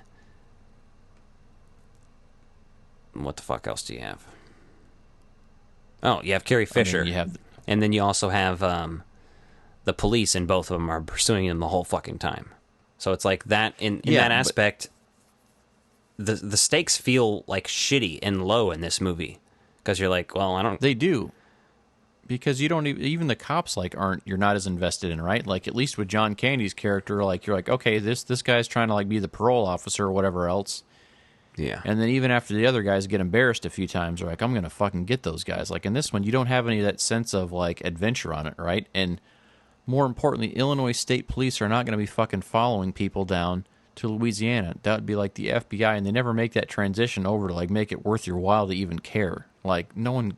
All right. Like, the movie's just, like, not even fun where it should be. Like, I get the nostalgia value of it, but it's just poorly executed. Yeah. Kind of a bummer. But I was just like, well... Like, I feel like you could... The VHS stopped, I feel like you could take, like, a... Go ahead. Well, I was going to say, I just feel like you could take this movie and make a 20-minute cut of it, maybe, and have a really fun, like, extended trailer of the movie, right? And just get the point across. Right? You could basically make an episode of a TV show. You don't always need, like, a full, like, feature to get to some of those nostalgic feels, right? You know, if you just got a decent idea, don't go over the time lot, right? Which is... Yeah, this movie should have been 90 minutes long. Yeah, because this was, 126 minutes, I think it said? Yeah. Like, when I looked at it to play it yesterday, so... Fuck that. For as much fun as I wasn't having, it was way too long, which is hugely disappointing, because that first movie's so much fun. And then the number one thing that really just pissed me off in this movie, despite of all the other stuff going on in it, is the main Blues Brothers theme you hear playing, you know, the dun dun dun dun dun dun dun dun, you know, like that. Oh, the It's so fucking slow in this movie. Oh, yeah, it's slow and timed differently. It's a clearly different recording and everything. I know exactly what you're talking about, like the kind of just general badass driving around music that they play. And I get that, like, right, you do want a modern recording, whatever. I don't care about that. But the fact that they dropped the tempo down so much, right? Like, that tempo, that sense of urgency, like, really made that, like, a driving, fun beat to get into. Be like, oh, okay, yeah, now we're going, right? Yeah. And hearing that being slow felt like fucking elevator music. Every time it came on, it kind of just... You felt off. Instead of hyping me up, it took me out of the moment. Exactly. Yeah. I felt off and was like, I just wish this was kind of the original. Yeah, it was definitely interesting. And then it just didn't know what to do with itself. Like, at times it wanted to be weird and edgy, and like I said, that's why I think it's almost like a parody of Ghostbusters and Blues Brothers, because, like, okay, you got people that get turned into rats, like, inconsistent with the first movie, right? Yeah. And like, oh, it's all this voodoo stuff on there, but you don't even give that character enough character development to be like, oh, okay, this is cool. So... Right. Honestly, it's like... I just keep going back to the Ghost Riders in the Sky scene because there's so many things wrong with it. Like, that's when the kid is all of a sudden a harmonica badass and understands music composition and everything. That's also where John Goodman all of a sudden knows all the lyrics to all these songs. That's also where the remote control car bullshit happens. And that's also where there's fucking skeletons riding through the sky and shit. You're like, what the fuck is this? Yeah, it just... There's too many things in there, and I don't know if Landis is just trying to humor him or what, because normally you would think, like, okay, with this kind of control, yeah, it just feels so off. And like with Cab, like going from being a state trooper or state police officer to being a blues brother and like giving him all this inside information, you're just like, I just didn't feel for any of those new characters, right? Yeah. I almost would have rather have seen like a version of Elwood, like so fucking dark and desperate and full of despair that the band had to come back together to save him. Like, to me, that would be a fucking interesting movie. Like, here's a man that's lost everything, that just got out of jail, that loves the blues, and is like lost everything. Like, how do you repair that man and build him back up? I don't know. I think that would have been a much better version, but you never know. This movie feels like one of those definitions of a cash grab, where they're just trying to milk the success. Because you know what? The Blues Brothers are fucking Dan Aykroyd and John Belushi. I don't fucking care who you are. That's who they are. You know what I mean? So it's like... Well, I don't even feel like it was a cash grab, because like you can't find... Like, they never made a pressing of the second movie, like, on vinyl for the soundtrack and stuff, right? And there's plenty of other Blues Brothers merchandise and memorabilia out there, and so... Well, the vinyl was completely out and dead in the 90s and early 2000s, though, remember? But I'm saying even now, though, no one's, like, been like, hey, you know what we need to do a repressing of? Like, you can get a new copy of the original Blues Brothers. Yeah. Well, like vinyl, I believe. Well, this is known as being a commercial and fucking critical failure, so... yeah, and the first movie is controversial enough anyway, just for the way they overspent, like, during the production of it, and like how they're worried about making any money back. Yeah. But yeah. But speaking of, so interesting things, because I never knew these as a kid. I was just kind of like randomly looking around. I searched Blues Brothers 2000 on eBay last night as I was watching the movie, because it was the only way I could get through is to like.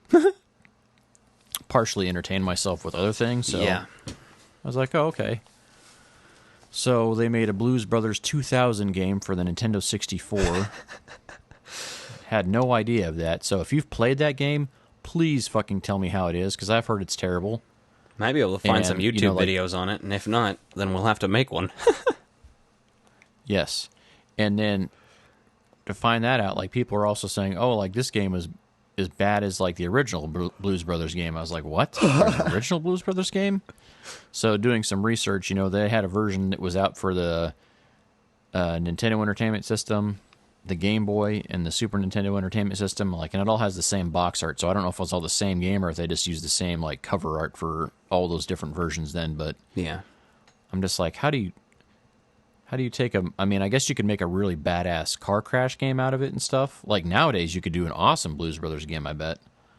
and like kind of hit some of those same like vibes. I was about to say these days it'd probably be more like a Grand Theft Auto style game where you're playing as the Blues Brothers in Chicago, and you got that would be fucking amazing. That would be a fun game, right? Because then you have some like badass music going on. Some of your missions are to go get the band back together. Exactly. And you're doing absurd shit. And you'd all the time rocket launchers. Yeah, you wouldn't be able to fuck shit up too much because then you'd have police on you right away, and police would always be after you and shit, and whoever else you pissed off too in the storyline. It'd be pretty fun. Oh yeah, I would definitely be down for that. But to see that there's these older versions of it, I'm like, I have no idea. Like, if you've played any of those old versions, let me know. I was like tempted to try to find copies of it and like buy them, but I'm like, well, I don't have the Nintendo 64 or any of the old stuff. You have all of our old systems, so yeah. If you get moved up here eventually, then we can try to track some of these games down and do some reviews on them for coin-operated conversations. So, hell yes, I'm. Just goes to show you like how bizarre movie sequels can be, right? Yeah. So the other thing we were talking about movie timing, right? And so, shifting gears just a little bit. So the new Bill and Ted movie is only like 74 or 78 minutes long. Really? Yeah, and everyone's like, that's really, really short. I'm like, well, maybe they just fucking tidied up their story so they don't need to fucking drag it out. Like, think about how much better Blues Brothers 2000 would be had they edited some of the bullshit out. That actually kind of scares me too, though. It does, but at the same time, I'm like, well, maybe they're just getting rid of the stupid shit you don't need. Well, but it's Bill and Ted. It's all stupid shit that I need. I mean, you know, what can be said, because if it's 78 minutes, that's just what it is. But hope it's still good. I mean, I hope it's good in general. I look forward to it and everything. We'll see. Well, I don't know. I think that's like a fine balance now, because what do, right? I mean, people are used to... Streaming has changed the way entertainment's consumed so much. Like, we're still of the...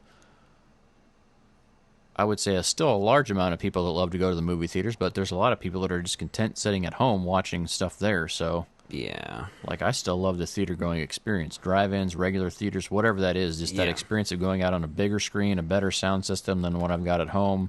Well, you know, us... You know, just a different gathering type. Us, you know, people like us who, you know, especially our generations who grew up and spent a lot of time in multiplexes and fucking drive-ins and video rental stores later on. Some people have... A lot of, you know, younger people don't have a problem... not seeing stuff in theaters, and they don't really give a shit or see the point. And you know what? Fuck it. You can have your own opinion, but you're wrong and I hate you. No. Movie theaters, it's a whole fucking experience. A movie theater guarantees to me that I'm going to watch the full fucking movie. Yes, that's my biggest thing. Like, at home, it's too easy to get distracted with other bullshit. You get one text, next thing you know, you're scrolling fucking Instagram or Facebook, and you're not paying attention to the movie. And yet in the theater, like, you fucking silence your phone, you put your phone on theater mode or turn it off, or your watch on theater mode, turn it off, and you're fucking immersed in, like, a big experience, right? And the trailer's there, too. Yep. Right? There's just not that experience at home. Like, I bought Scoob and watched it here. I'm like, yeah, that was a fun movie, but it wasn't the same as being able to see it at the theater where you're sitting down and like, okay, this is an experience. Like, I'm invested in this. Yeah, I like, big thing about movie theaters is the fucking sound, too. You know what I mean? Like, yeah, I don't have a surround sound system at my house. I used to, and I probably will again when I get my own place in the future, but, you know, it's still not as good as a movie theater system. Yeah, so one of the local radio stations here like does some like talk show, you know, just like news format, right? Yeah. I'll occasionally listen to that at work when I'm not listening to podcasts or music, right? So I do a lot of driving in. They were talking about like AMC when they were talking about potentially going bankrupt and then, you know, or going completely out of business. You know, they filed for bankruptcy protection mostly because they had no way to generate income and had a lot of debt and try to restructure their debt. Yeah.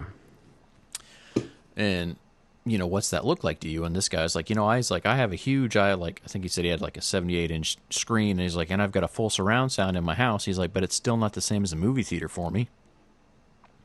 He's like, it's a good experience to view at home, but it's not the same as going to a theater and having all that. Yeah. You know, and like I kind of feel the same way, right? So like you definitely miss out on that. I mean, so we're going to see more people do home theaters, or you're going to see like movie theaters like shrink down in size. Like I don't think they're going to go away. No, they're going to multiplexes might go away with huge. I think they're going to go down to. They'll probably go down to 2 or 4 screens. Yeah, I would say like an 8-screen cinema would be a very large one in a decade. Oh yeah, right. That would be like that's huge.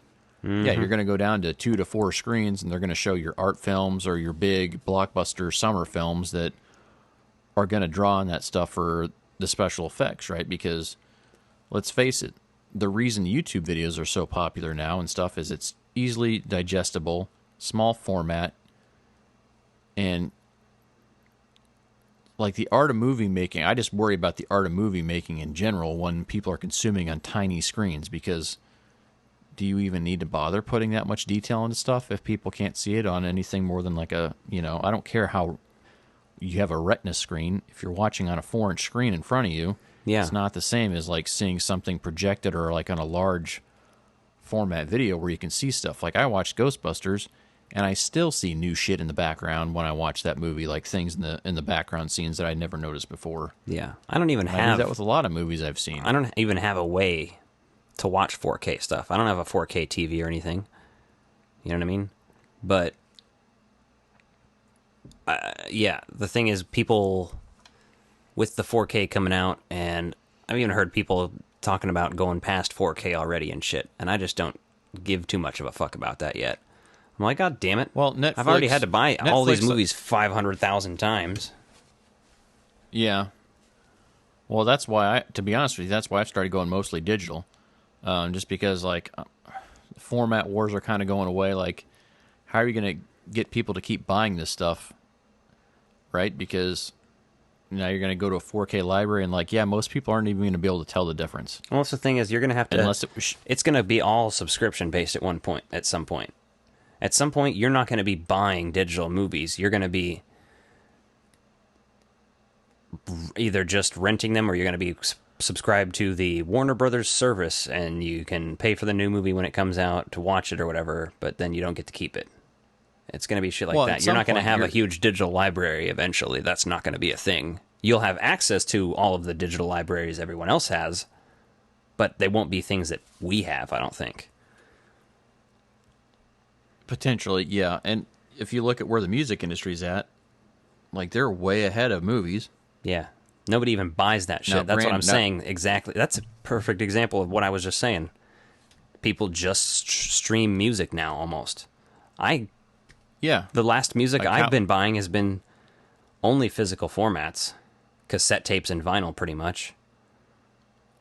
Yeah, and for a while I was buying all digital music too. For a while, like everything I could, unless it was something unless it was an artist I loved. Yeah. But there's so many bands that you couldn't even find physical media for anymore. Like if you wanted it, buy it that way, or you had to buy it directly from the artist and get it shipped and all that. And right. Like by the time you pay shipping and other shit, like sometimes it's worth it, sometimes it's not. So you make that transition, and I think the music industry's ahead. But at the same time, you look how fucked over artists are getting from the iTunes, the Spotify premium model or the Apple Music premium model, where everyone has access to all this shit, but they don't keep it on there. But then what happens to indie films? It's going to be like independent music. Yeah, somebody might pay to have it available to stream it 1 year. There's like local bands or friends I have in bands that have stuff that were up on iTunes for a few years. Yeah, and they didn't renew their TuneCore or whoever else they used to host it, and now it's not available. So assuming like that they have it up again there, like, is it still available to buy? Maybe. So some of that stuff you're going to have to buy. So it's it's quite an interesting. The label I worked with shakedown of how it's to release going. all my music is done through stuff like that. So as long as the label's still around, it'll be up, I'm sure. But who knows how long a digital record label's going to last these days anymore? You know what I mean? Like, people aren't even using record labels, some people, at all anymore. And I mean, people used to say that 10 years ago. You can make in music now without using... But nowadays, it's completely different. But, I mean, a record label just has the fucking money. So, I mean, one of the newest artists I listen to a lot is Oliver Tree. And he has a huge fucking label behind him. And, that's pretty much the only way people are going to be millionaires now. Or, you know, from music and shit like that. Like, you're not going to have a bunch of... I don't know how to put this. You're just going to basically have a bunch of celebrity-style musicians. You're getting rid of the middle-class musicians, I guess. Yeah, like some of the bands, like, and that's why people are like, oh, there's not a lot of new music. Well, there is, but these people just don't ever make enough money at it, so they put out an album or two, and then you don't hear about it, and carry on with what they're doing. Yeah, because they can't survive that way. Yeah. Right, so some of the bands like we listen to coming up, you know, that were coming up in their, you know, 2005 to 2010, you know, like some of those bands from, you know, even 2000 to 2010, some of those bands that have been touring consistently have made it a good business model for themselves, but they're like a brand name at this point, so there's so many new bands. Like, how long do you think Surf Curse may be around, right? Well, Surf Curse, like, I love they didn't put out... They put out 2 albums, and then they didn't put out an album for a long time. And they tried to do some solo music. But... Yeah, and then, like, how often are they touring, though, right? Because that's where you're going to make your money off touring and merchandise. They tour out the ass. I don't know where to get any of their shit, so... They tour out the ass a little bit, but it's... I don't know, it kind of just depends on when and shit, you know. Nobody's touring right now, obviously, so... Yeah, and that's another thing, right? You know, another huge incentive is like, okay, is this model even work anymore? Like, we're at really such a changing of times here. Like, you know, how's this all going to shake out after the fact? How many bands are still going to be able to tour? How many venues are going to be around? How many movie theaters are going to be around, right? Yeah. So I did, there's a movie that came out recently called Girls Just Want to Have Blood. And it's a indie horror movie about teenage vampires. I haven't watched it yet myself, but I do have a piece of music in there, so that's pretty cool. So if you see that online and you're like, hey, I wonder if this is any good, check it out and let me know what you think. I'm going to check it out pretty soon here myself, though. So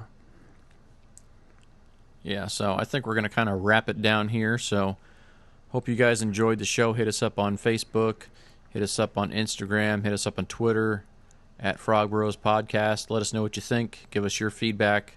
We didn't have a top 5 this week because we had enough other content in there, so we'll be back at that next week.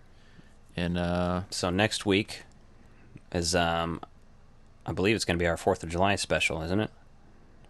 Yep, next week's our 4th of July special, so we wanted to get the 4th of July special out early in advance. That way you have time to listen to it and kind of think of all the shit we talked about while you go through and do your 4th of July viewings. So one of the primary topics is going to be Independence Day and its sequel. Kind of much like this week, you know, you have a pretty badass movie and then a sequel that you're like, well, that was a little underwhelming for the wait. Yeah, definitely debated suicide while watching it a few times. Yeah, I mean... and then Jeff Goldblum does the typical Jeff Goldblum, hey, in the first movie I'm going to be a real unique character. In the second movie I'm just going to be myself. For 5 minutes. Yeah. Or if that. So, you know. We'll be talking about some of that in there, and then of course Jaws will come up on there because that's the original summer blockbuster, and yeah, some of the other things like that we like to do, and we're going to be talking our top 5 alien movies on Earth, right? So I wanted to limit the scope of like what we were talking about. So our top 5 alien encounters on the planet Earth. Yeah. So you could say alien invasions, but again, not all alien movies are invasion movies. So exactly. So we'll be talking about just alien encounters that happen on Earth, right? Good, bad, ugly, and different. So that's still a very broad category. Oh yeah. But limits it down to not having like every sci-fi movie known to man being available. Starman, E.T. He had some sort of a mind ray. Yeah. I'm still waiting on my copy of Magical Paths to Fame and Fortune to come in, and for whatever reason, Amazon hasn't shipped it yet. So that sucks. That'll be amazing, though. Yep. So we will see you guys next week. Have an amazing week, people. Party hard, and we'll talk at you soon. Yep, be excellent to each other. These are my dinner guests, the Frog Brothers. The Frog Brothers. Frog Brothers. These are my dinner guests, Frog Brothers. Frog Brothers, Frog Brothers. These are my dinner guests, the Frog Brothers. Frog Brothers, Frog Brothers. These are my dinner guests, Frog Brothers. Frog Brothers, Frog Brothers. These are my dinner guests, the Frog Brothers. Frog Brothers, Frog Brothers. These are my dinner guests, Frog Brothers.